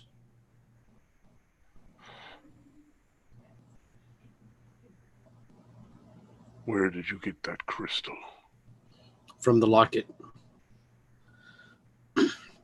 I figured it would be of use to us for the girl. What are you saying? It is not right? In my time on Yavin 4, I came across many holocrons. And I've seen things like these. I assume this is a kyber crystal? I doubt that Braxis has seen one in person, but from everything that you have seen depicted in the holocrons that you have studied and all of the descriptions that you've read about, you're fairly convinced that that's what this is. This crystal is used to power a lightsaber. Really? That's disturbing. You said it was in the locket? Yes. I didn't see anything else of value or of useful value for our search, but it was neatly placed in the actual locket itself. In the yes, it wasn't easy to get into, let's just say. Speaking as someone who has felt the taint of the dark side, perhaps I should hold on to that. I would hate to see one of you corrupted by it. I agree. Though, and I reach out for it. I assume, do you hand it to me? I was going to put it in a jar. Okay. And then hand it to you. So yeah, I wrap my big hand around the jar and I fit it into my robe. And we should not tell the lady of the house about this. I agree. We need to inform the rest of the group, though. I did notice something else. And I point down to under the bed. Braxis, the moment that you wrap your hand around the jar that contains this crystal, there's a familiar voice that speaks to you in your mind. Yes, Braxis. Yes. This is a necessary step in your evolution. Good. Good.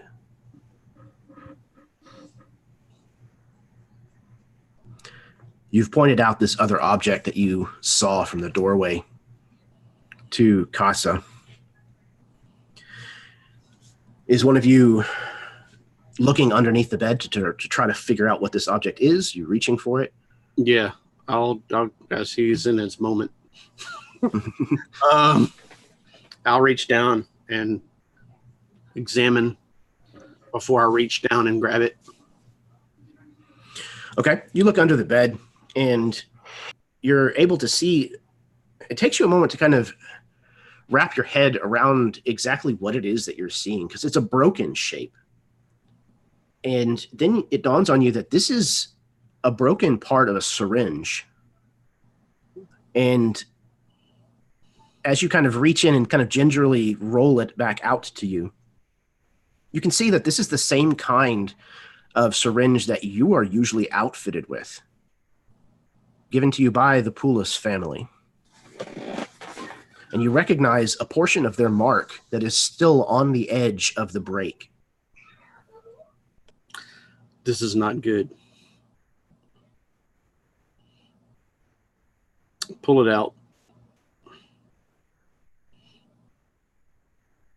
This is not good at all. What is it, poison? Do I know exactly what it would have been inside the vial? Sniff it. Yeah, you would. You've used a number of these vials, syringes, to extract things that you were sent to collect by the Poulos family. Yeah. Let's just say it's not good. She is in serious trouble. We need to find out where she's gone.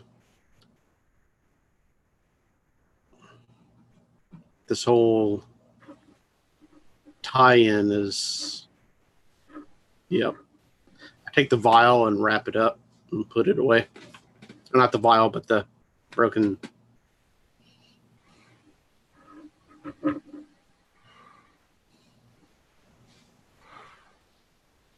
Head back into the main room. Yep, do so as well. Look at the elderly lady.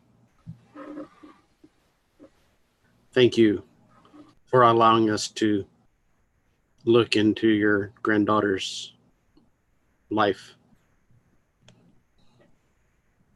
She looks up, I imagine probably having answered one or two more questions in the interim,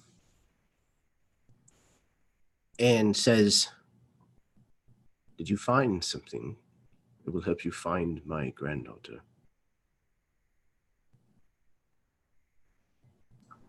I do believe we have a lead of sorts that we can go off of.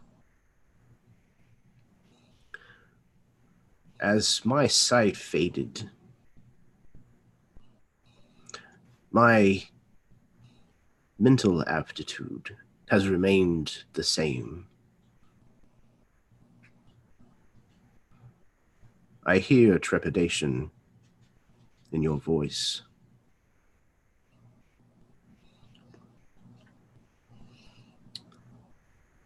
Is Tiapam in danger? Severe danger? At this moment, I'm not sure, really. She reaches these very long, almost arachnid-like arms out towards you, extending one of her frail palms upwards towards you, Casa.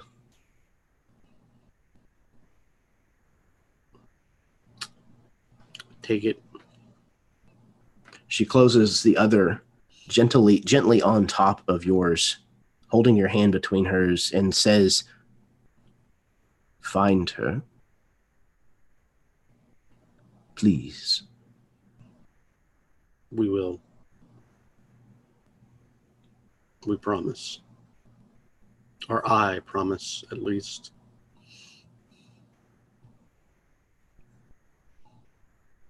She nods and releases your hand. She looks vaguely in the direction of the rest of you.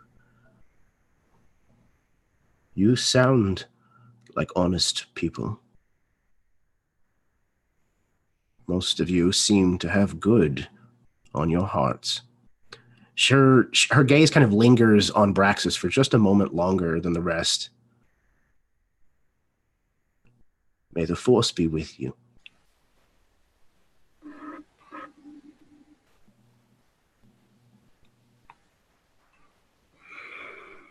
And also with you, little old lady. Perfect. I think there's probably another screen swipe from top to bottom. What's that? I think there's another screen swipe from top to bottom as we now find ourselves back outside along one of these curving covered walkways that looks out over the planet of Kamino. And that is where we're going to take our break. So 5-10 minutes, go to the bathroom, refill your drinks, kiss your spouse, smoke them if you got them, etc., etc. And we'll get back to it. So thank you, everyone who has been tuning in so far. Thank you very much for anyone who may be tuning in the future. Sit right back, and we'll finish up in a little while.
All right, I am back. Thank you, everybody, for tuning in. Like I said, I don't know how many people we actually have watching tonight, but the chat was really, really busy in the beginning.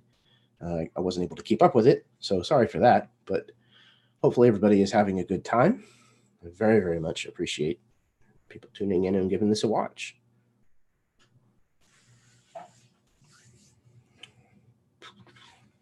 So I have been a fan of Star Wars for most of my life. I had a lot of the old original toys that had the lightsabers that had the thing where you could extend them out of their hand with the little sliding colored plastic thing. My uncle terrorized me with a motorized AT-AT walker, chased me around with as a child. So yeah, I've been a huge Star Wars fan most of my life, although I never really got into a lot of the expanded universe stuff. I never really read a lot of the novels, but that even being the case, I even played the West End Games version of Star Wars back in junior high and high school. Shout out to Jeff Smith and Preston Partridge if you guys ever happen to watch this video. And I only played it like twice, but I've never really run it past like a fight in a cantina every once in a while. So very nervous going into this game, but I'm having a blast. A very good expanded universe series to read is Dark Empire. I think that's one of the ones that I have heard of. I have talked with people who have read it, and so I know some of the stuff that has happened in them. I'm just not immediately familiar with them myself. Where Luke falls and has to face off against a clone of the Emperor. Nice. That took place between 5 and 6, right? Because when he comes back in episode 6, he's actually fallen to the dark side and then come back. Yeah. Yeah. Which is, I imagine, probably a very, very good read.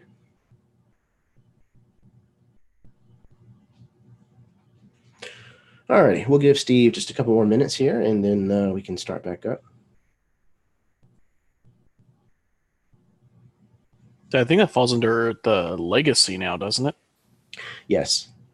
Mm-hmm. Yeah, when you go to Wikipedia, which is phenomenal. If you don't know of Wikipedia, like you need Star Wars information, beautiful, absolutely beautiful. Be prepared to be overwhelmed because there is a lot of information on there, but it's very useful. And they have 2 different tabs. They have like a classic, I think is what they call it, and then the legends.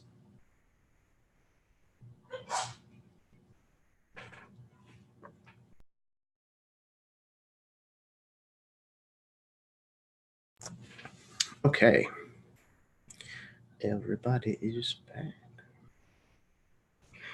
You guys all ready to dive back in? Figuratively speaking? Excellent. So you find yourselves now kind of back outside, staring out at the torrential downpour that seems to be incessantly falling on this planet. What would you like to do? Where would you like to go?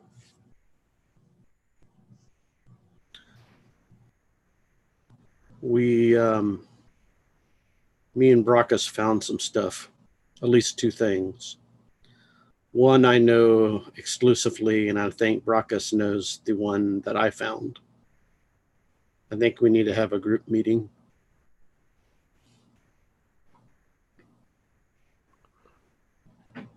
Jeremy, what's the likelihood that our smaller spacecraft might have the ability to be sort of like remote called to somewhere near us?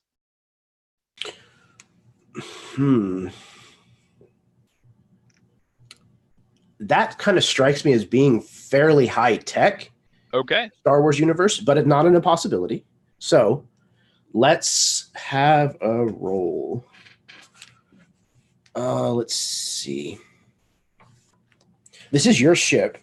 Mm-hmm. It's not something that was like loaned to you by the rebellion or anything. So how about vehicles? All right, I can give that a roll and not be very good at it. What does vehicles come off of here? Knowledge. Tech. Tech. Dang it. All Is right, there cool. is there any way I can assist with that, or no?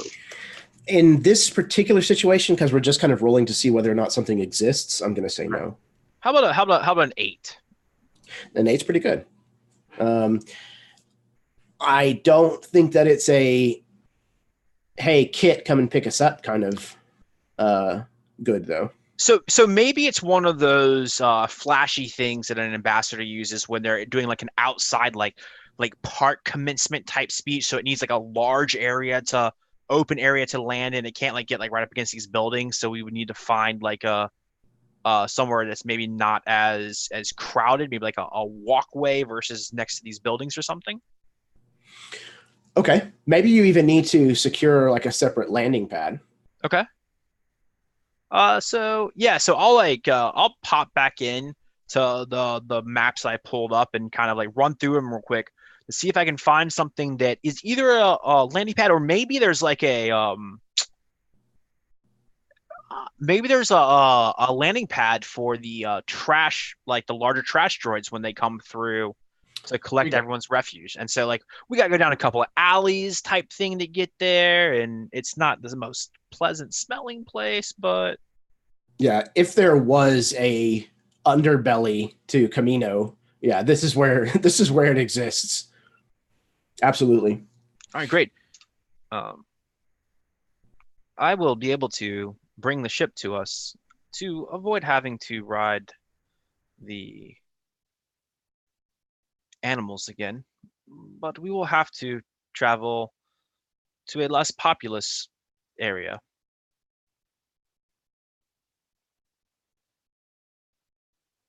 Great. Since there are no objections, and I just start walking in the direction I need to go.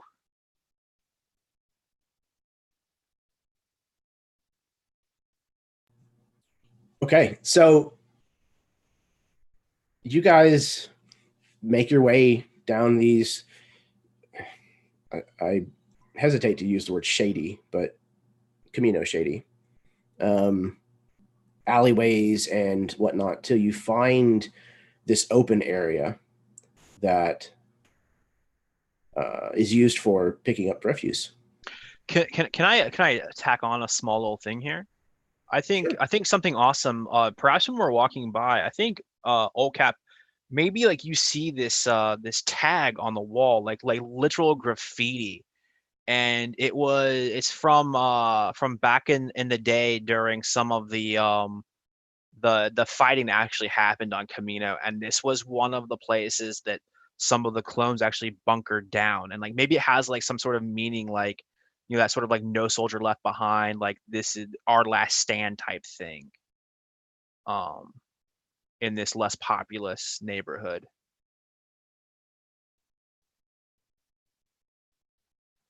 And I think Sixer would see it and turn to you and Old Cap, do you know the meaning of such a marker? I realize it has to do with your kind.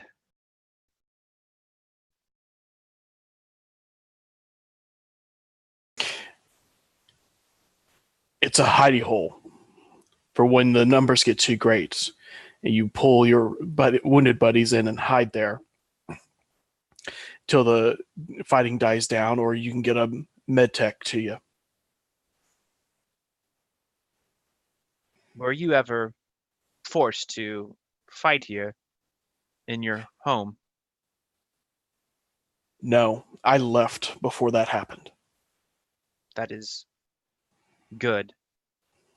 Violence that happens around one's people in their homes can dramatically affect their programming, mental state. You're not far off of programming.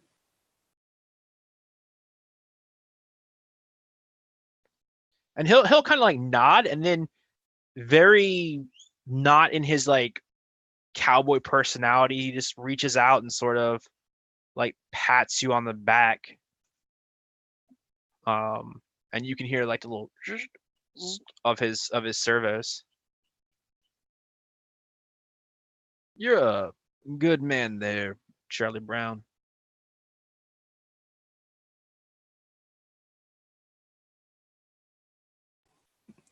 You're not the worst droid I've seen. Yes, mouse droids are ridiculous. All right, enough backslappery. Let's move. We were having a moment. Sorry. Yeah, I'm gonna be sick. Let's keep going.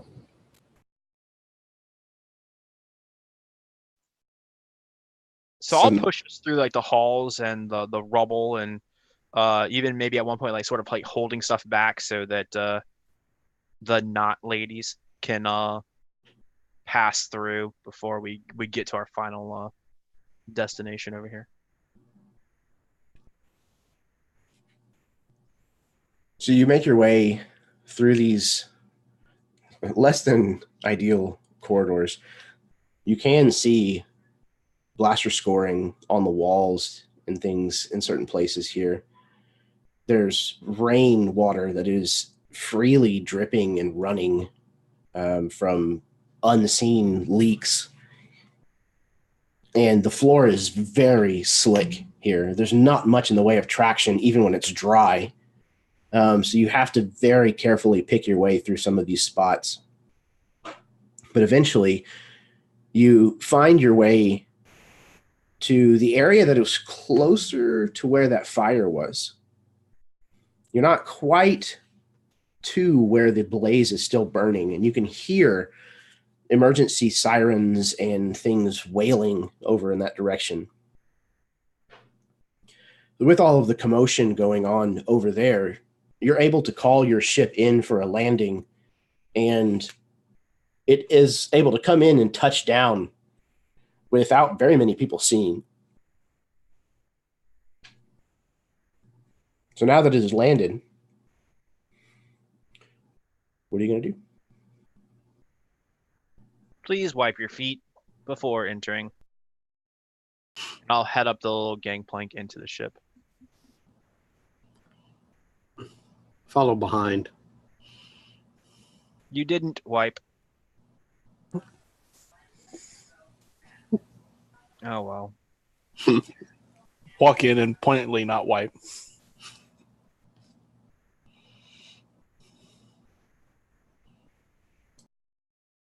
Brackus will head up the gangplank. He'll look at Sixer, look down at the ground, look at Sixer, and look down at the ground.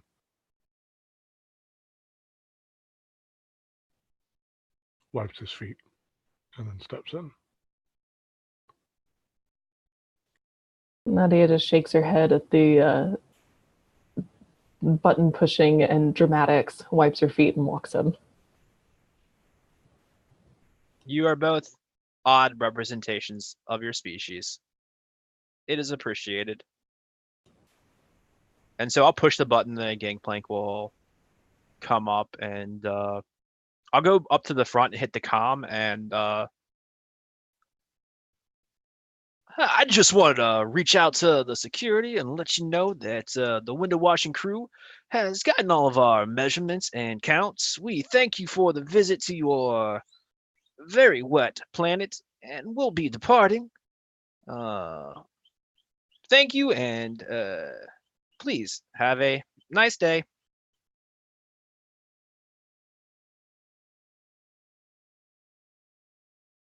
The reply just simply comes, Durham City Defense Ministry has cleared you for takeoff. Thank you for visiting Kamino. Have a pleasant travel. And you take off? Yeah, so I'm not gonna like go out and like jump straight into hyperspace. I'm gonna take us out and put it like just sort of drop us like into a coast Sure. on autopilot, so that we're not gonna like run into space debris. Yeah. That would absolutely. suck. And so then I'll slide back in the chair and I'll spin it around sort of dramatically. So what did y'all take a peek at in there? I open up my coat pull out, I guess it would be in a baggie of sorts. It's a, y'all see the broken syringe-like thing inside with a symbol. This is an agent that is used to paralyze of sorts.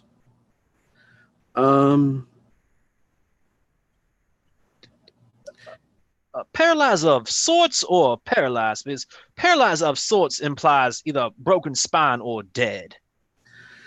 Let's just say when you want something specific removed from your body, or you want to paralyze maybe your nerves or anything of that nature, it's a specific paralytic. So it's a surgical anesthetic? Sort of. So specifically, Kaza, what being removed?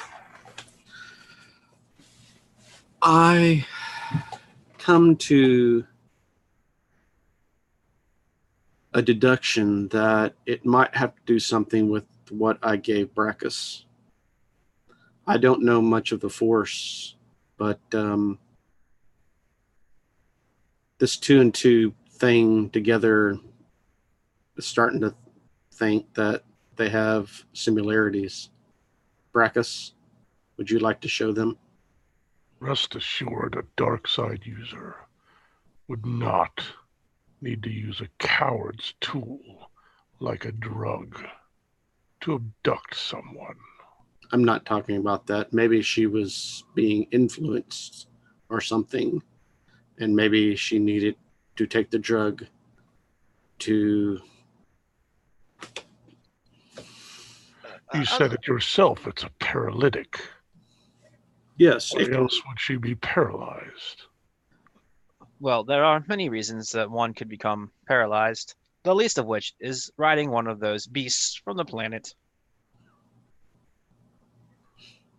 Sixer, inappropriate time for humor. Noted. So if y'all want to maybe stop meandering around the bush and kind of get us to the crux of the situation, as it were, I mean, I am one for body snatching and brain abductations as any, but I believe this is going somewhere. What I believe was a kyber crystal was hidden within a locket. Kyber crystals are used to power lightsabers. That said, it would not be unusual for a Force sensitive to have one. But where did she get it? The locket was highly unusual for her species to have. It was... Do you have it? Did I take it? Did you take it? Did you take it? Do you want me to roll for that? No. Did you take it? Yeah. Then yeah, you have it. Absolutely. Dig in another bag, drop it on the table. So I very unintentionally, perhaps even absent-mindedly, slide it over to the knot lady because it's jewelry.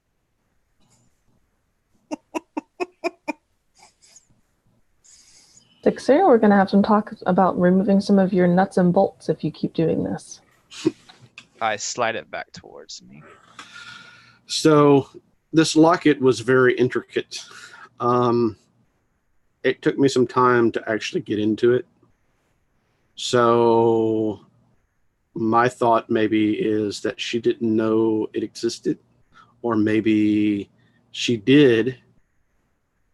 Kind of like the whole, boogeyman in the closet idea is what I'm deducting.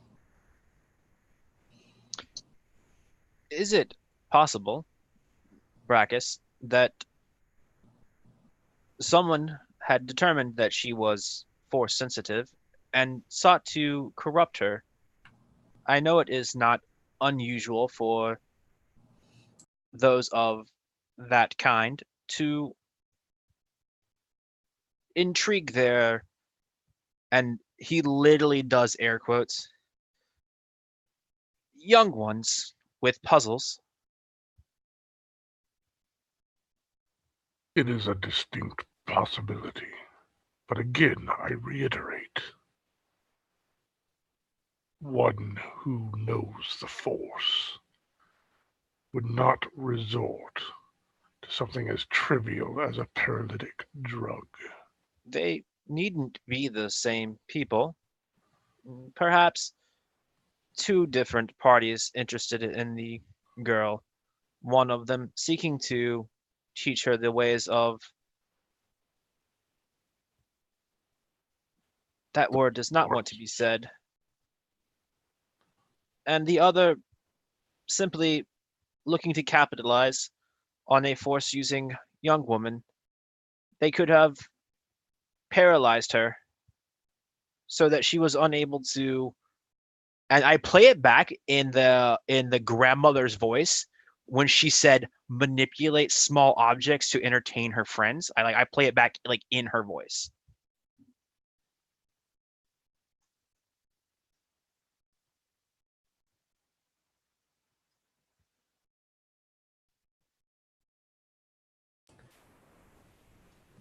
Perhaps.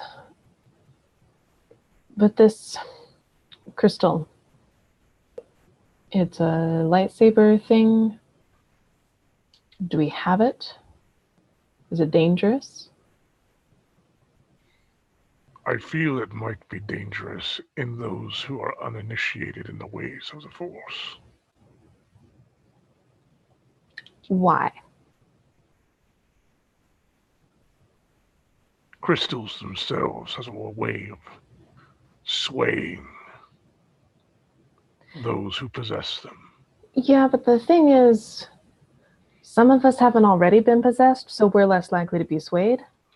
So I vote that one of us has a handle on it.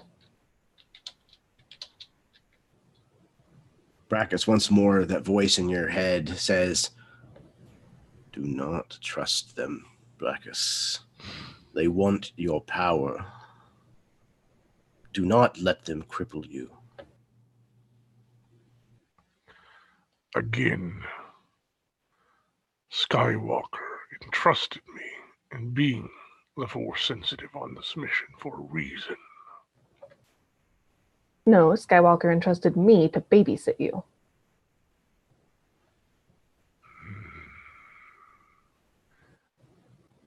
I feel that perhaps he knew we would encounter such things. Which is exactly why you shouldn't have it. Who better to deal with them than I? Me. But you know nothing of the Force. Which is exactly why I can't use it and can't be corrupted by it.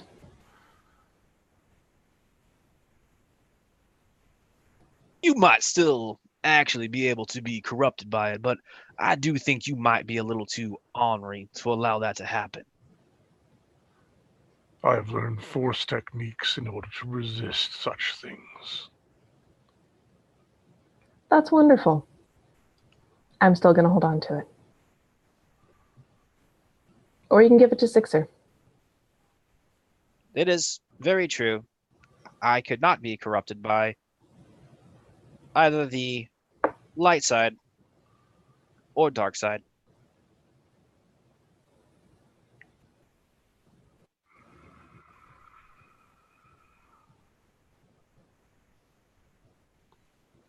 Brackus, don't make me regret picking you up off of Yavin 4. Will you allow me time to at least meditate on a decision? Fine, but set the crystal on the table while you go meditate.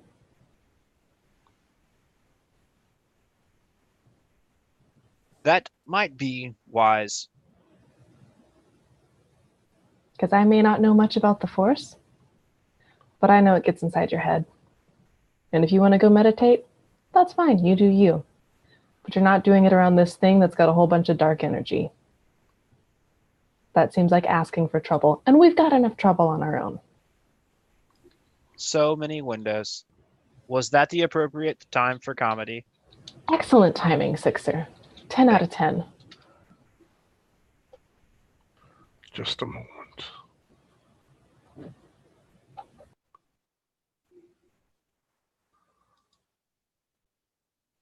So I'm going to attempt to mind trick her into changing her mind. All right. So I think this falls under alter. Correct. And please tell me how I can detect this. Oh no, wait. Sense others, read minds, manipulate thoughts. So this would be sense. Okay. I'm sensing or he's sensing? No. For him, it's sense. For you, I am going to say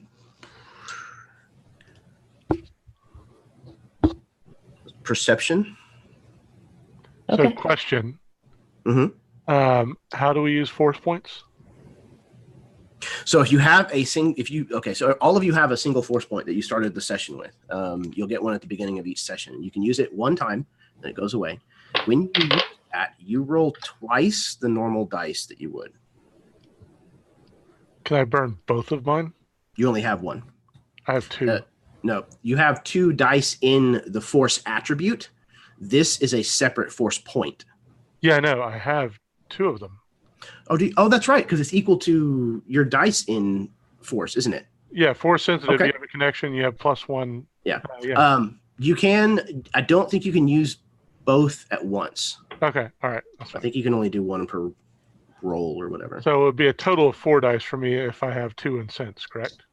Yes, Okay. And I'm rolling perception. correct. Okay. I'm gonna throw my force dice in on it because she's real stubborn about this. All right. So I'll roll these guys first.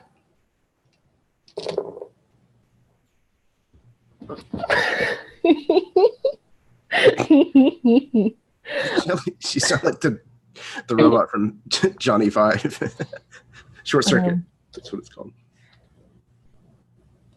Let's see. It's awesome. My crafting muse dice has exploded on me 3 times now. Thank you, V. If you watch this. Sounds like this is going to be close.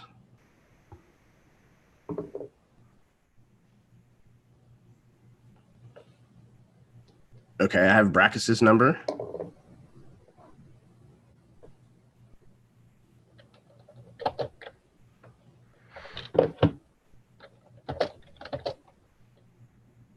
Okay, now I gotta do that math. Oh, wow. Okay. What the hell?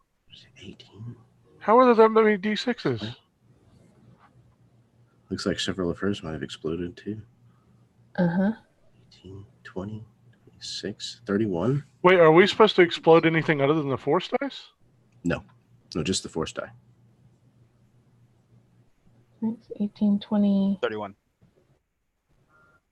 Yep. Okay. Okay. Good gracious. So, Feel a disturbance in the force. I guess you can't bullshit a bullshitter. So, Whose was higher? oh, I'm sorry. I don't know his number. He sent it to me privately. His is a 22.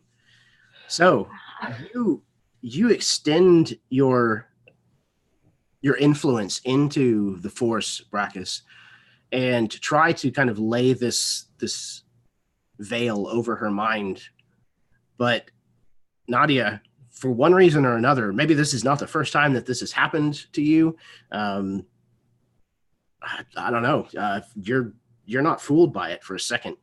I don't know. I guess even with that roll, you're probably aware that he tried to use some sort of force manipulation on you. Okay. And just to make sure I did this right, if I threw my force dice in, I rolled double the number of dice, correct? Correct. Okay. Just double checking. Because my perception was 3. So if I basically cashed in my force dice, then I rolled 6 dice, right? Yes, one of Okay. which would be your force die. Yes, and my force die exploded. Hey, Jeremy, could I make the argument that maybe she doesn't know that she was force manipulated? Because so few people actually have a connection to the force like that. And it's one of those things you like only like canonically do you see other really strong force wielders realize that they've been manipulated. I think that Well- just is a tool of the Jedi. Like he didn't mess up. Like if he had messed up, maybe it would be that blunt attack. It's just that she is a bit of an ornery cuss. Yeah, I mean, the Tordarians apparently are not very well affected by it, nor are the Hutts, and neither one of them are force users. But I don't know. I was just thinking like, But yeah, I would say that it might not be, especially given the era that we're playing in, there's not a lot of force being used. So maybe you just have this kind of uneasy feeling, Nadia, but you don't really know for a fact that it was something that Brackus was doing. Yeah, that's fine. She just like stands there with her arms crossed and kind of like drums her fingers on her elbow.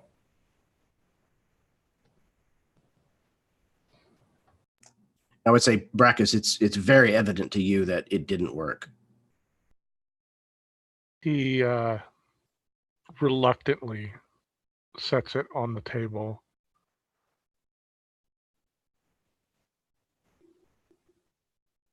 And goes to meditate. You all see this small sliver of red crystal that almost gives off its own light source, just barely perceptible. And it behaves a little strangely in this glass vial. It almost seems to want to kind of stand on end, not quite actually doing so for very long, but it seems hesitant to fall down and lay over. Does it seem to kind of point towards where Brackus went to? No, nothing quite like that. It's more just like it behaves differently in gravity. It's just not quite as receptive to physics. Okay. So Brackus, you go to meditate.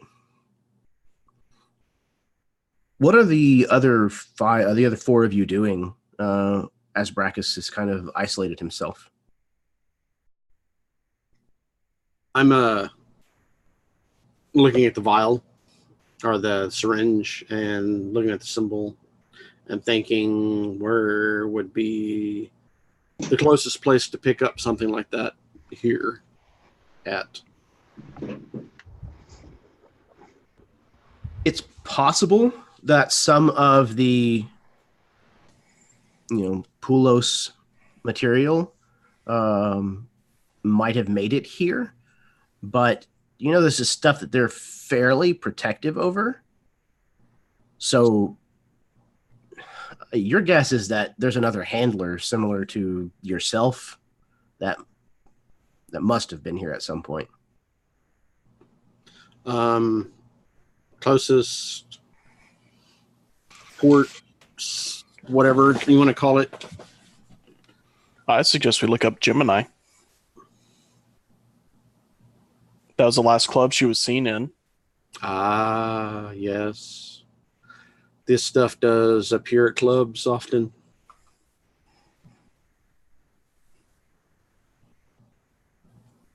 Kaza, how is it that you are so familiar with this? In other words, what I'm trying to ask is, do you have some deeper connection with it? Let's just say my past is not happy. Well, neither is mine, sir, but I wouldn't be able to identify half a broken syringe and tell you where it was manufactured. Yes.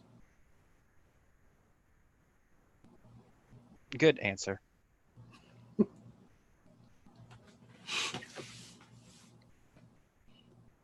So Gemini, huh? Where's this at? I That's could on the planet. show you on the map where it is located, but I did not access any information concerning it. It appears that these clubs do not have a lot of windows. We could always check the HoloNet to see what they have to say about it. I cannot imagine that a club on Kamino would be the in place to go for anyone other than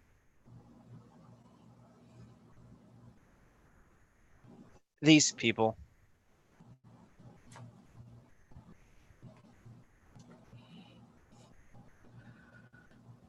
I do imagine there's a lot of head bobbing, though, if you are following me. I do. I do indeed. It We was. could- Go ahead. No, you go ahead. I can say you can always call them back and ask them about it. Not a problem. Well, if you want to call back, sure. That just seemed a little odd given that we've already left. I think if we were going to check Gemini, we should have done that before we... We should. We heard there were windows there. I think the window thing is. I think that horse may have ran out of the stable, been long gone, perhaps even been shot and then beaten.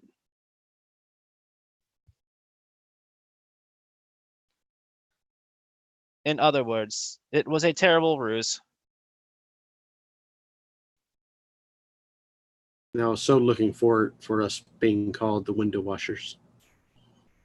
The pay they were offering was not terrible, if you are interested. No, not at all. So how close can we get to this Gemini without being spotted? We are a spacecraft. It is on the planet atmosphere. Thereabouts.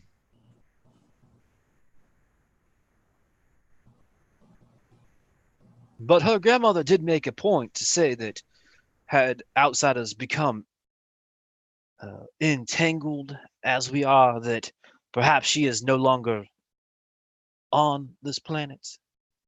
So perhaps a cursory perusing of the HoloNet, I believe is what you kids are calling it.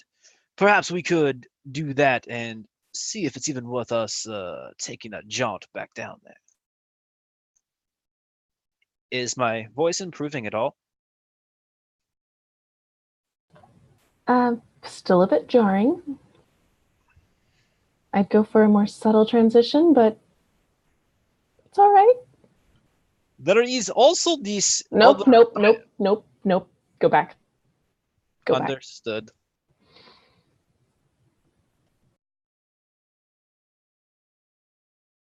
So, as the four of you are kind of discussing where it is that you might go next, Brackus, you are alone in whatever quarters you are using aboard this ship. And you've settled into your meditation. There's a voice, again, familiar in your mind. And you can see, even through your closed eyes, you can see the blue glow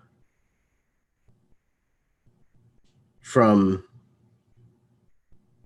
a presence that has joined you in your meditation. This is a being you've spoken to, seen in this way many times. And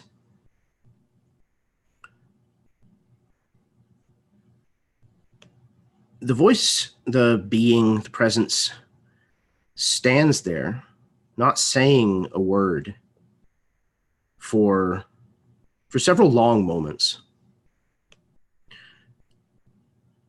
And when it speaks, though the the voice tends to be somewhat monotonous, you can hear the disappointment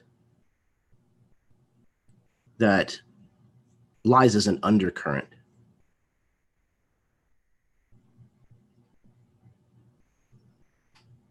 You allowed them to strip you of your possessions, Brackus.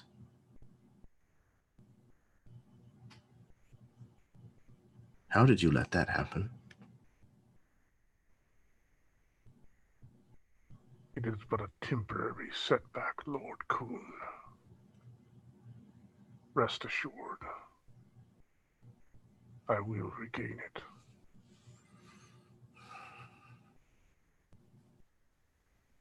I have to first gain their trust, do I not? I worry that this Skywalker has already corrupted your teachings. While Skywalker has shown me many interesting things, I would not be alive today were it not for your teachings. Remember that. Yes, Lord Kuhn.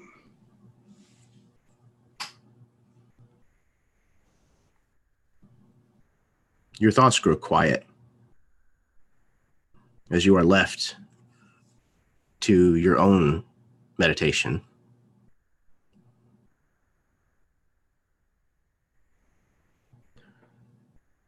Casa.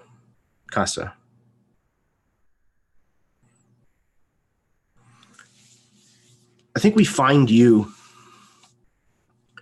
maybe at a table or something with this vial, this broken syringe in front of you. And you're kind of looking at this partial symbol that you can still see. And you know that this most likely came from the only supply place that you know of that administers this drug. And that is where the Poulos family operates out of. And that's a place called Tohad Mining Station. And it is situated on one of the larger meteors that is floating, or one of the larger asteroids that's floating in the Tohad belt.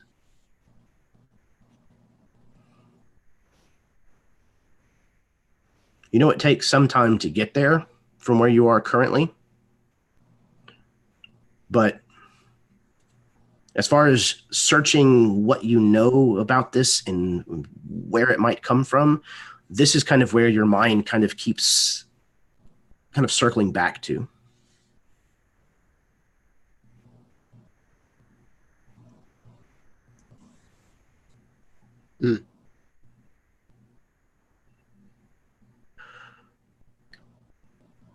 Mm. Let's see. Sixer, if you would please roll me a sensors check. What does that fall under? Mechanical. And I should have picked different skills. it's fine. It's good. Sure. 8. You're gonna have a couple of extra dice, I think. So hang on. Oh, okay. I need to check because this is you using the sensors of your ship. I'm just trying to see what your ship's sensors would be rated at. Okay, so it looks like probably just a single extra die. All right. Oh, let's see what we got here. 10. Okay. You're in the bridge at some point in the cockpit. And suddenly there's a sensor that kind of flickers on for just a moment before it goes back off again. And it's a hull breach sensor. But there's no alarms that accompany it, and it comes on and then goes off again. So Sixer like drops his arm off or his leg off the arm of the chair as he's accustomed to sitting and leans forward and like kind of like taps the light.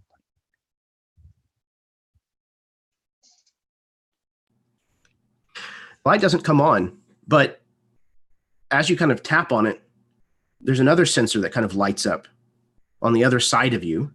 When you turn around, and it's a proximity warning. And it's reading that there is another ship, like, in your bubble. It's extremely close. So he immediately sort of sits back into the chair and smacks the autopilot button off. And I'll hit the over intercom. Y'all might want to buckle up or strap in.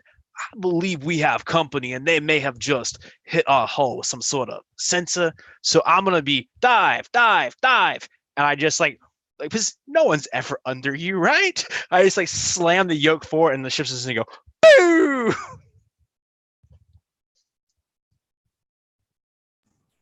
Okay, everybody. Roll agility for me. Because he gave you warning before he did so, you can have an extra die.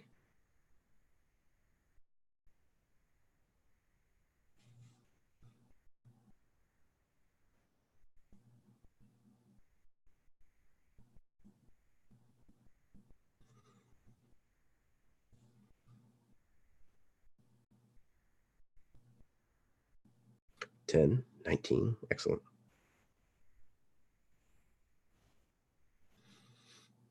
Holy hell. Question. Yes. So if you roll a 1 on your force dice, You take away your force die and the next lowest die from your die pool. This is a house rule thing, so Matt, don't kill me. You also have a complication that is worked in. So I'm going to put that number down now. 3, 3, 3. what did you get? 8. That's still not bad. Missing 2 dice. Excellent. Okay. So this ship is sailing forward, flying forward through space, and all of a sudden it just doglegs downward. And all of you, thankfully, were able to heed Sixer's warning, reaching out and grabbing a part of the ship. This may not be the first time that he's made an erratic move at the wheel. So you guys are kind of, you've found your places to hold on, your oh shit handles.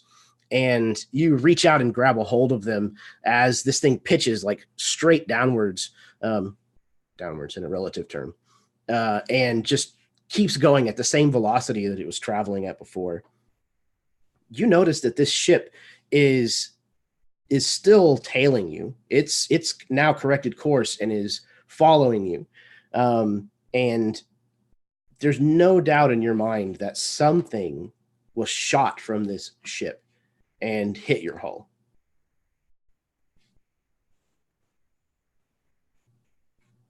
Is it possible? I don't know how sensory a diplomat ship is. To run sort of like a sensor diagnostic real fast, so it could basically like go, okay, what's the foreign body on the ship, or at least where is it? Okay. Yeah. So another sensors roll. So, and again, you'll get the extra one from the ship itself since you're using its instruments.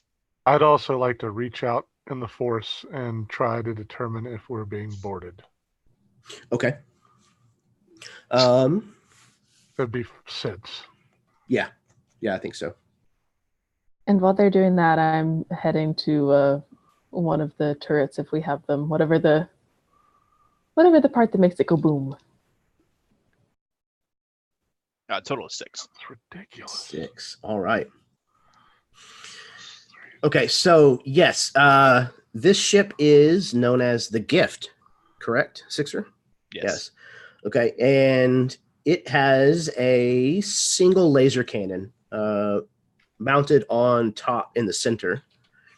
And oh, I have a picture. Wow. I don't know if I have it pulled up. So you rush to the controls for that laser cannon, which are kind of situated almost immediately beneath it in this kind of circular depression in the floor.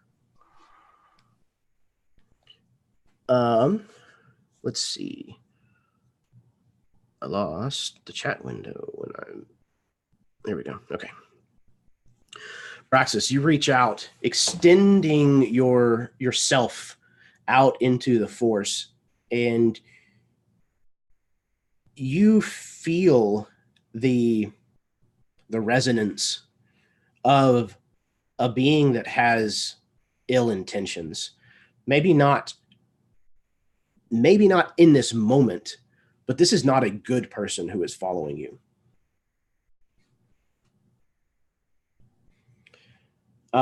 Sixer. With that 6 on the sensors, they perform a sweep on the exterior of your transport, and it comes back with nothing. All right.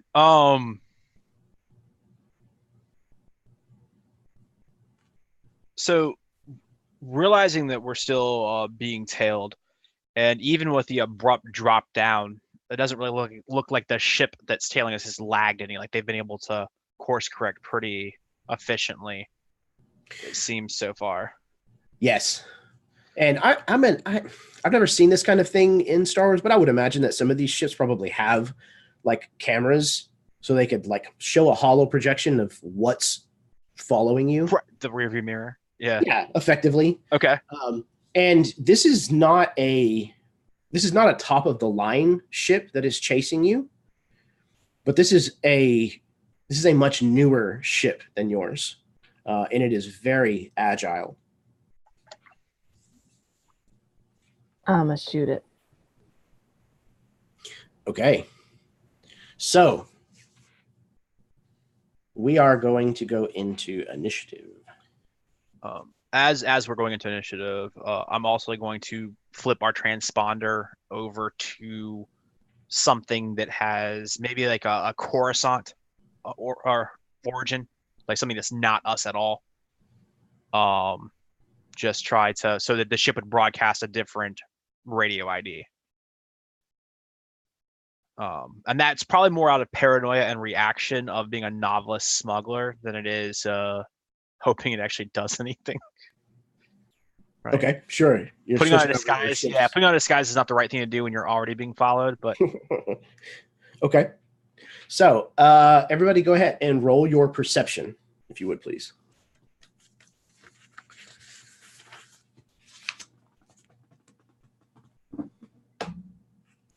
Let's see. Okay, do we roll our force die on this? Yes. And what happens if we roll a 1? You take it and the next lowest die away. Okay. And we will also impose some sort of kind of more narrative vein. Okay. Ooh.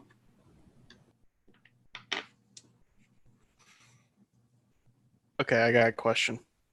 I might have an answer. My force die exploded twice, and then I rolled a 1 on the last one. So do I take one of the things away? Not in that case, no. Okay. Just don't add. No, go ahead and add the 1 because it's basically just exploded. Okay, let's see. So, Brackus got a 12. 9 from Sixer.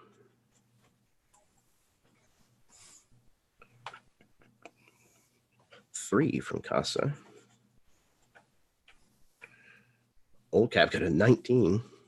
Go, old man. Casa's still busy scraping himself off the ceiling from that abrupt drop. I am missing 1, 2, 3, 4. Missing somebody. 1, 2. Oh, somehow I skipped over Nadia's whenever I was reading through them. Okay, Nadia had a 5. So, Old Cap, you are up first. Nadia, right now you're kind of getting into the controls and like pivoting this kind of large turret around to face back behind you. It'll be ready to fire by the time it gets to your turn. So, Old Cap. Okay. What are you doing? What else is on the ship? Is it just that turret? That is the only offensive weaponry that this ship has. Okay. This was a senator's ship. So this was not like a heavily outfitted vehicle. Plus, heavily outfitted vehicles tend to draw a lot of attention. Right. I will run up and help Sixer in the cockpit. Okay. Just jump in the co-pilot seat and help him do sensor sweeps and the such. Excellent. Okay. So any checks that you're going to be making, Sixer, because you have a co-pilot with you, will be at 1 die higher.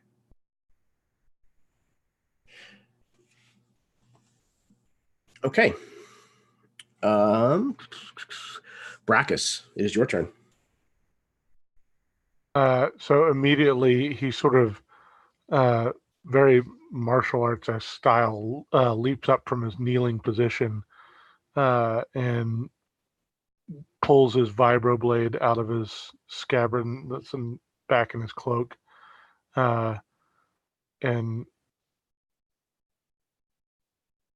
he sort of whispers to himself, "It is time to pay the penance, Coon." And he drags his hand across the vibroblade and heads out into the main chamber. Now, with that, because I did a sense roll earlier, and it was a 12, can I tell if anyone is attempting to board? You don't get the sense that anybody is currently trying to board, but they are flying close enough to you that you're guessing that's probably the intention here. Okay. So can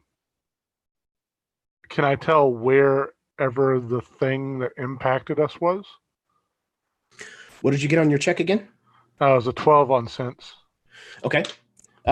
You don't know the exact position, but you know kind of like the portion of the ship that it seems to have landed on. Yes. Okay, then I'm going to position myself on there in case we have any type of boarding situation. And when that happens, then I happen. Okay. So you kind of move to the area of the ship just inside of where this thing seems to have landed on the hull, and you wait. Sixer at the sticks. Mm-hmm. So I do that very like Han Solo thing, and I lean forward and look out the window, which makes no mechanical sense in space, but you know. And seeing that the other ship does seem to sort of be trying to get close to us. Is it getting close to us from the rear, or is it pulling up beside us now? Yeah, it has caught up to you, and you know that the boarding airlock is on the left-hand side of your ship, and it is absolutely pulling up to the left-hand side and kind of edging closer and closer to you. All right, so I again hit the sort of broadcast intercom, and my apologies for the turbulence, and I'm going to kick the ship so that the bottom of our ship is now, I know it's going to take us out of firing and everything else, but I'm going to kick the bottom of the ship so that we're now flying this way with it. And sorry, everyone. All right. So this sounds like a piloting role? Well, okay, so we are in vehicle combat. So I think you'll roll the mobility, and I think you get to add your piloting dice to this roll. What do you have in pilot? I have nothing in pilot. Like just 1 die? Okay. So the mobility of your ship, luckily, is a 4. Okay.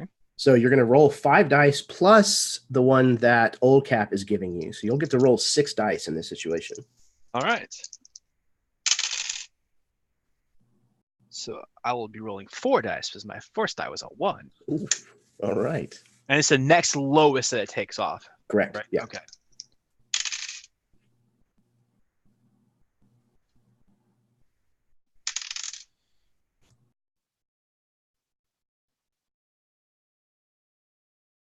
$20 even.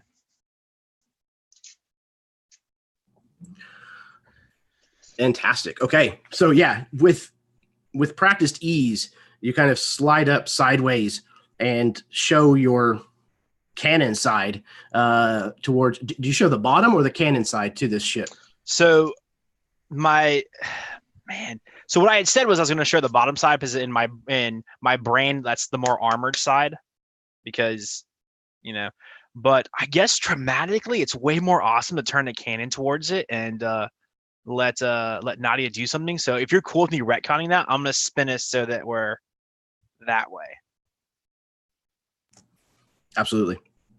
Okay, so you kind of you pull up on the side bank, and the rest of you kind of stabilize yourselves long enough for the gyro gravity to kind of kick back in and right yourselves in these rooms. So basically, you guys are perfectly fine hanging sideways because the floor is drawing you towards this gravity well, and you've pivoted in such a way that this cannon is now able to pivot straight up, essentially, and be pointed directly at this ship that is kind of starting to close in and is now starting to try to bank away as this cannon is leveling itself. All right.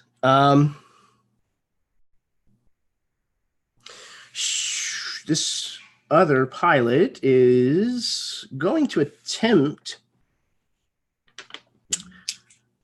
to outmaneuver this and try to get to what would now be the underside of your ship. We'll see.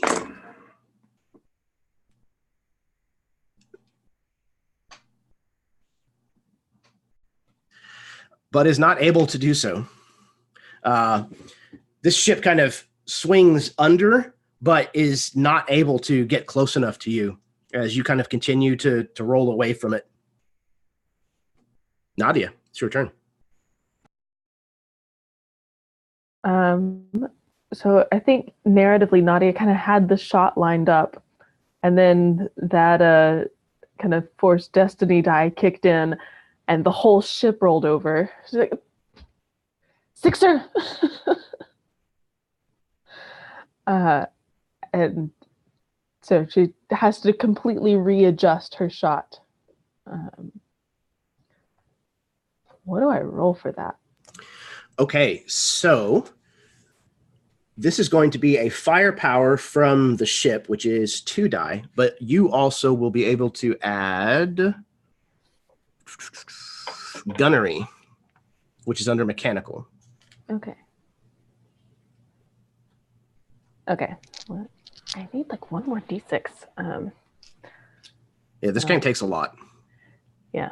They add up very fast. Dadgum. Okay, I don't need another D6. Well, no, I will. So my first die was a 1.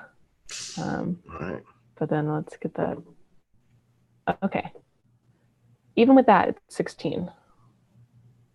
Wow. Okay. Fantastic.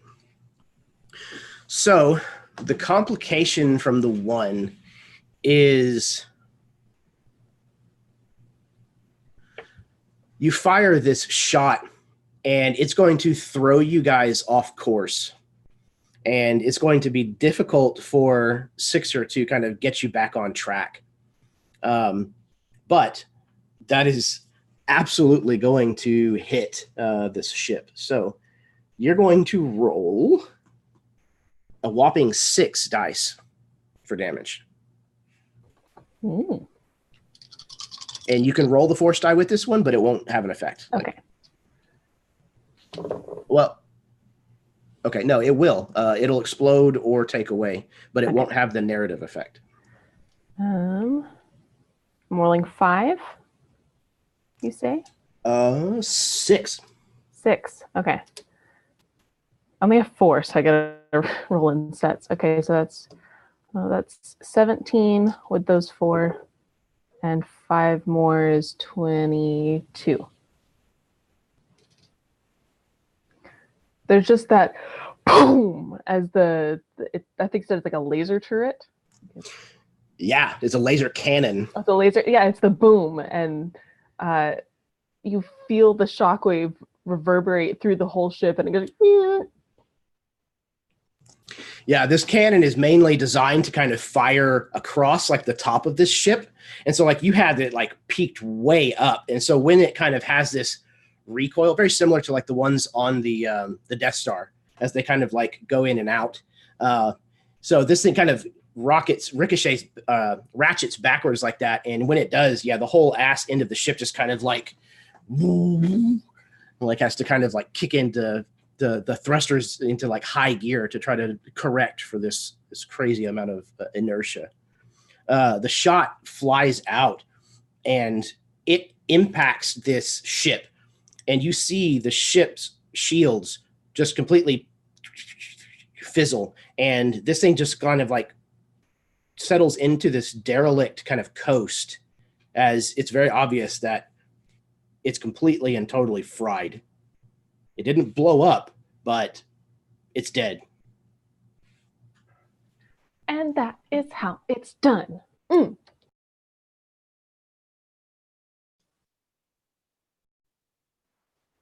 you want us to maintain combat order, or are we going to drop out of initiative?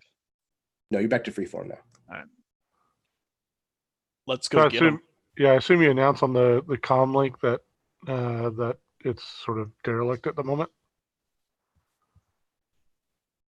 Yeah, I'm sure that someone from some angle can see that it's kind of dead in the water. I go, Sixer, take us in closer. I want to knock on the door. Do we want to knock on the door, or do we want to just blow it to hell? I know earlier I said you were a mite bit ornery, but I don't enjoy perusing corpses when they're floating in space, and I, for one, would like to know who it was that tried to punch a hole in my little sweet gift here. So if it's okay with you, I think we'll allow the creepy man to go knock on the door. That's fine. I'm just saying there are other choices. And no offense meant, Brackus. Information extraction is a specialty. If Brackus take him alive or take it alive, we need to question their motives. So Is someone going Alive with Brackus? doesn't mean whole. I can go. all right, so I'll it'll take me a little bit, right? Because we've been sort of knocked off course, and so it's not gonna be like this like picturesque like turn. It's like that 16-year-old trying to do like that 42-point like before I finally You're Austin Powers in the tunnel. That's what you are. And so like I don't think even intentionally, but just because of maybe how it went. So I think the very first like pass, we go back by the ship, like we're upside down to it, and so we pass over and you have that sort of a glass canopy look from the laser turret. You can see exactly like the damage you've done to it, and eventually I'll right us and put us up so that we can. Because he was inverted. Maybe I don't know, Jeremy. Is there like an emergency sort of airlock on this ship that would allow you to evacuate to another ship so that we could actually, in space, get over, or is there like a space suit that he has to wear to do this, or? So this would require specialty gear. Like environmental hazards are one thing, but the vacuum of space is extreme. Yeah. There is an airlock on your ship that is meant for docking in space with other vessels. Most of the ships in this in the universe are made with something like that. Okay, so I'll do my best to line us up so that I don't suck any of my team members out into space. Yeah, like you said, it takes some doing. You know, you have to kind of position your ship relative to like the pitch of theirs, like as it's spinning, and you kind of have to match its speed and then kind of slowly get closer and closer using these kind of small thrusters that kind of finitely adjust your positioning. Almost there. Yep. Almost there. Not yet. Almost. And there we have it, ladies and gentlemen. We are connected. Thank you for 10 minutes later. flying Sixer Air. There's a noise as the two ships kind of pressurize and equalize to one another. And your door opens to reveal the airlock doors of this other ship. Is there any way to bypass their computers to unlock that? I'm so glad you asked. Of course there is. Because I'm quite talented in the technical department. That sounds like a computer's role. And because it is derelict at the moment, I will give you an extra die. Okay. I will have to roll again. Hey, Casa, would I know that you carry slicer gear with you? Like hacker slicer gear? Because if you don't, you know that Sixer does. Okay, because I don't carry. Yeah, so what does that add? 1 die. Oh, okay. Perfect. Okay, hold on. Give me a minute. Okay, so I get a die for derelict, and then I get an extra die for the slicer gear. Okay. Oh my god. It's so fun, right? This is without me adding. Ooh. I see some sixes. 1, 2, 3 sixes? I can't. Stupid camera. Yeah, 3 6s and a 5, and that's not including the 2 extra dice I need to roll. So, Dang. Which one was one of those your force die? the green one was the force-sided dice, that which was explodes. the 6. So I'm gonna go ahead and just roll these 3 with the force dice. So 3 6s and a 5. That's what I got so far. 23.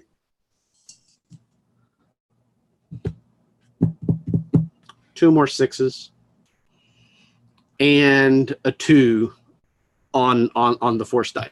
37, right? Yeah. Oh my gosh. So, Done. Casa, You now own a ship. you easily bypass the security measures that are on this door. You're halfway through slicing your way past this, and you realize that the circuitry in all of this is very familiar. And about that time, you realize, hey, wait a second. This might not be the first time that you've actually sliced this panel. The door opens, and you see a familiar face standing there. It's a, I don't know, acquaintance? Contact? You see Nakit Para standing there with her arms folded across her chest and a blaster slung across her back. Well, Casa, funny meeting you here. Yeah, Nikit. Funny. Real funny. That's where we're going to end today's session. So, fantastic, everybody. Thank you so much for playing. This has been awesome. It went much better than I was fearing that it might.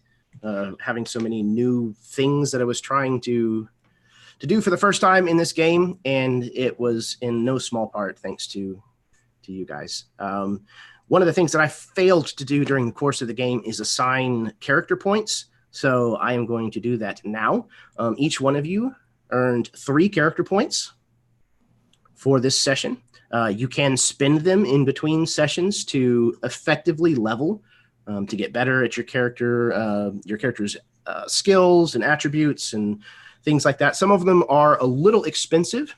If you want to, we can get into that once I end the stream. Unless there's interest in doing that on camera, since this is a new system, I don't know. Doesn't matter to me. Anybody in the chat, if you're interested in seeing that, let me know, and we'll make the decision then. Yeah, let's flop mat system. Let's do it. Okay, cool. So, if you wish to level up or increase, trying to kill time, it's not working.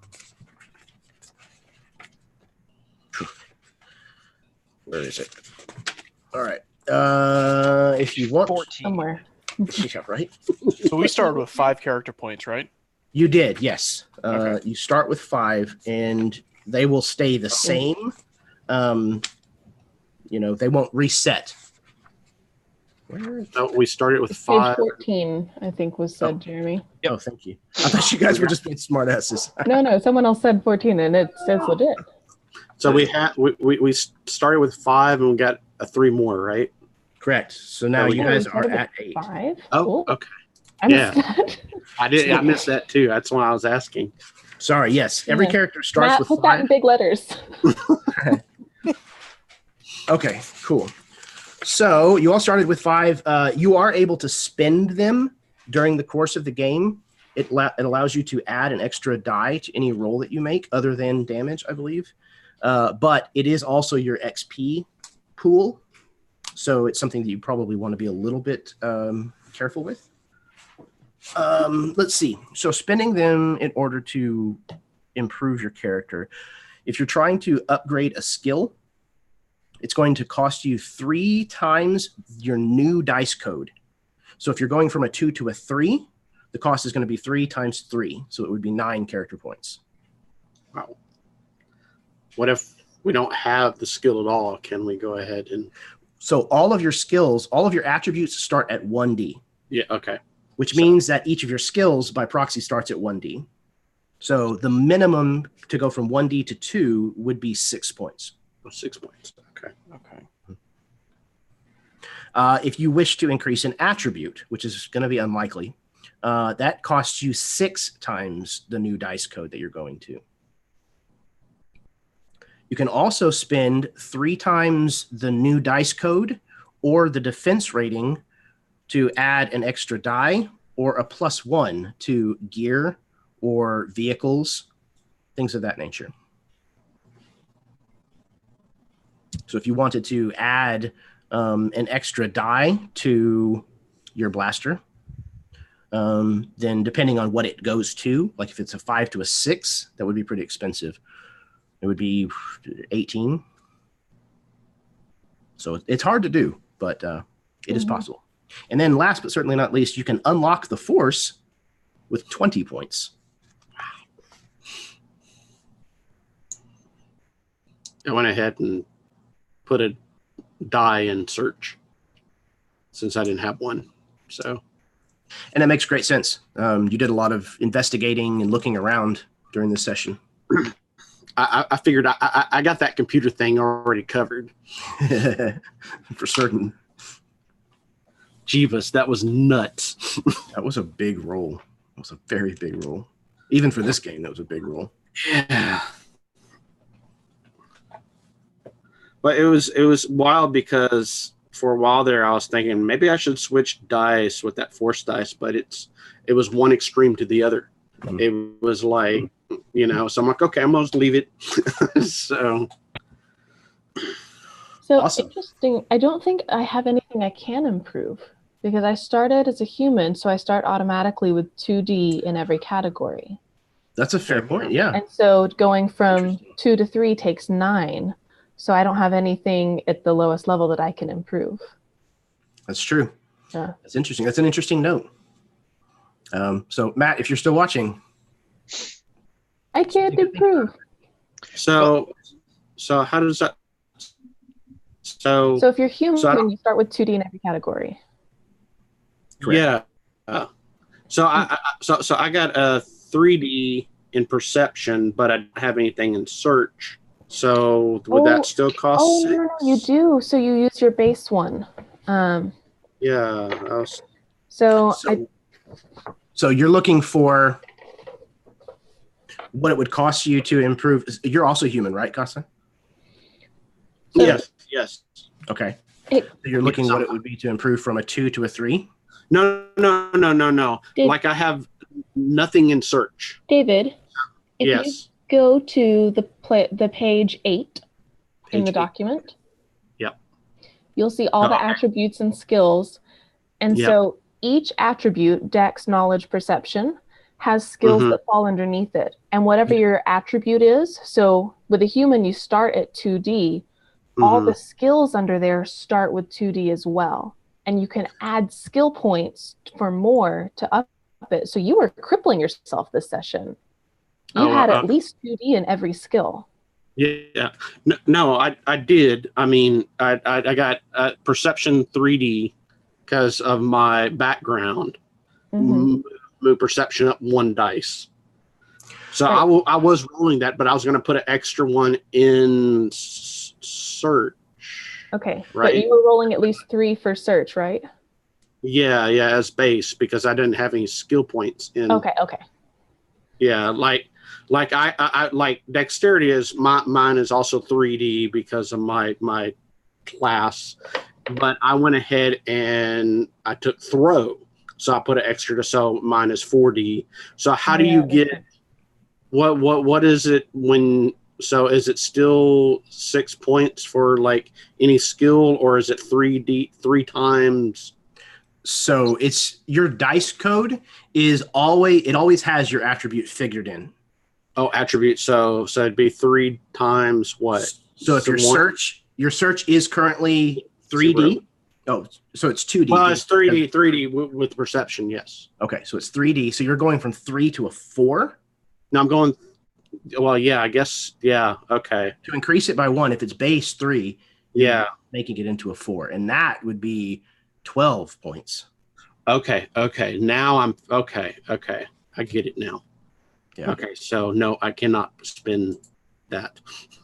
And that may be intentional. I mean, the humans initially start off on a slightly higher level than everyone else because they don't get a skill bonus. Yeah, we don't get any specialties. Nine specialties. Okay. There might be something I could take though. I do have strength and mechanical low. So it'd be 2 times 3. Which is still 6. Yeah. Okay. Now I'm figuring out math. Okay. So, unless anybody has anything else. I do have one more question, just something Yes. I may have misunderstood. You said it was 20 points to unlock the Force, so at this point, all of us who aren't Force users have no dice in that? Correct. In the Force Okay. attribute, all of you except for Brackus should have. Brackets, right. Okay. Yeah. I had put 2 there, but I misunderstood that, but I didn't try to use the Okay. Force, so it didn't matter. Yeah, so just go ahead and reassign those if you would.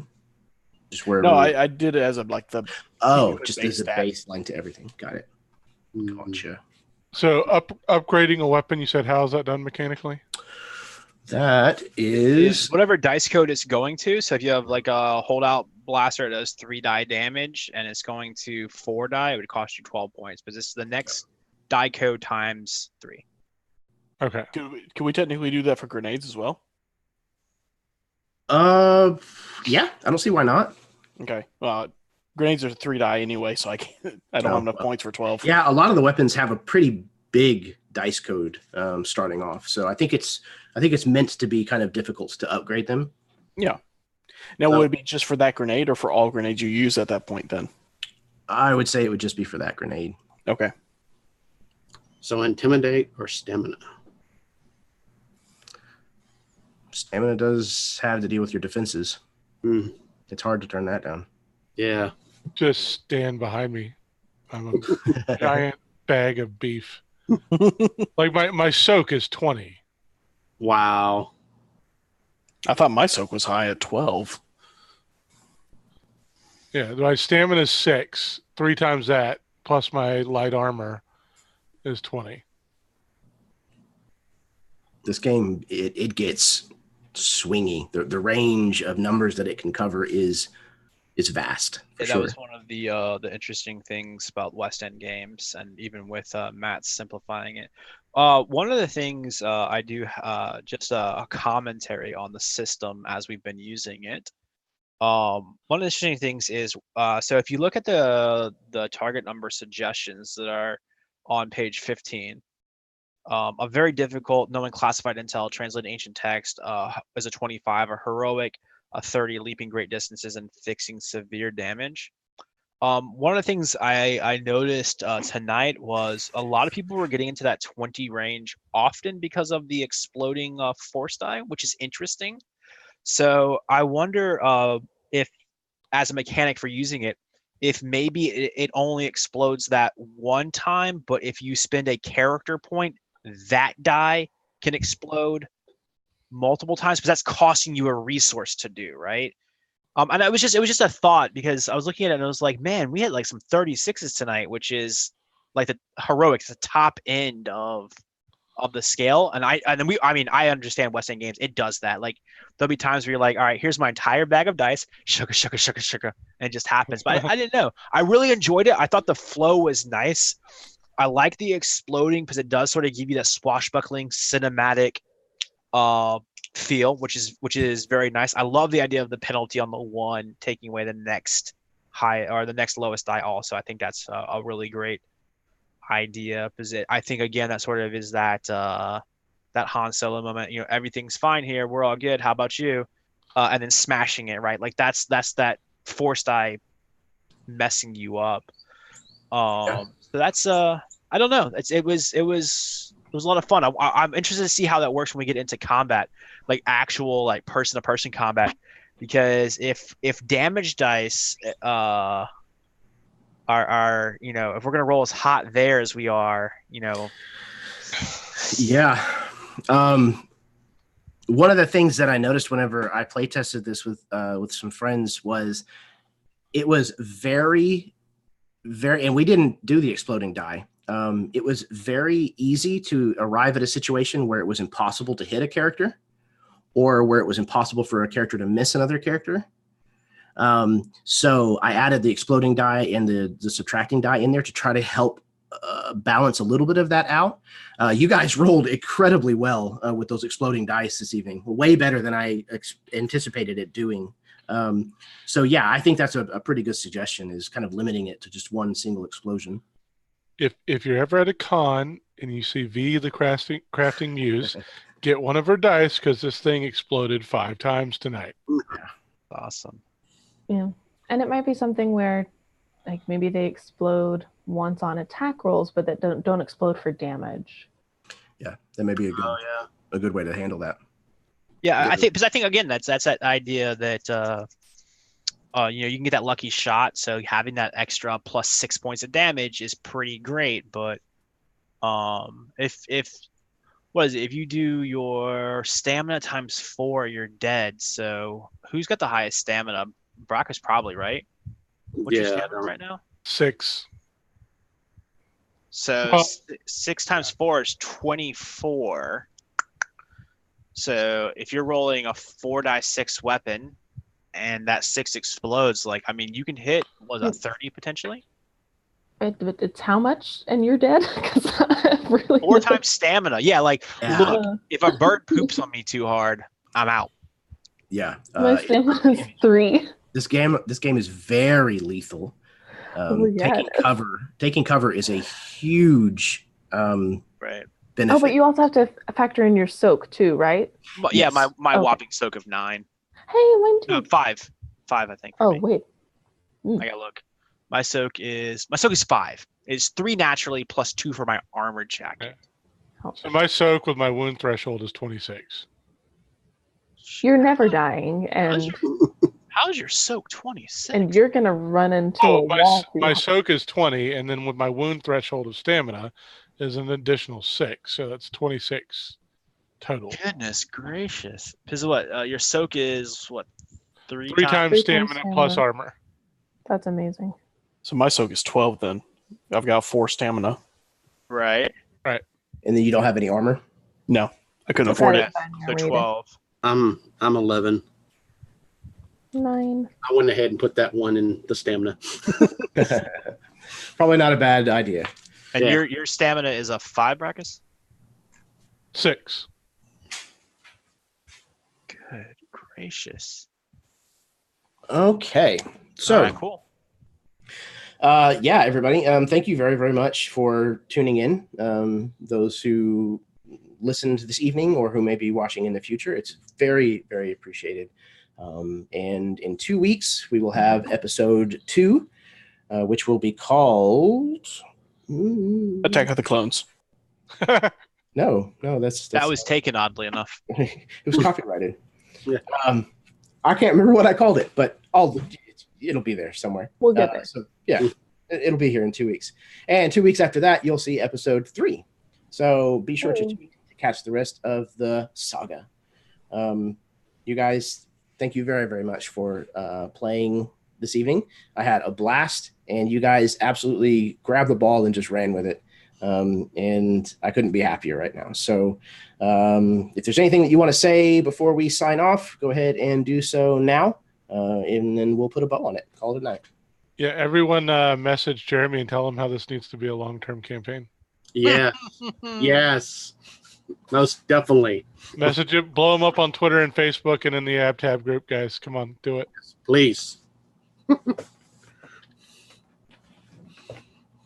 Use the Force. Yes. Yeah. Well, thank you for running, Jeremy. I had a great time. Absolutely. Definitely. Golf clap. Fantastic. Thank you, guys. I'm glad that you enjoyed yourselves. Anybody who has a YouTube channel, I will be adding it to the description of this video, so you should be able to find it in down below here. And yeah, until next time, may your dice roll high and your stacks always be within reach. And now I get to find the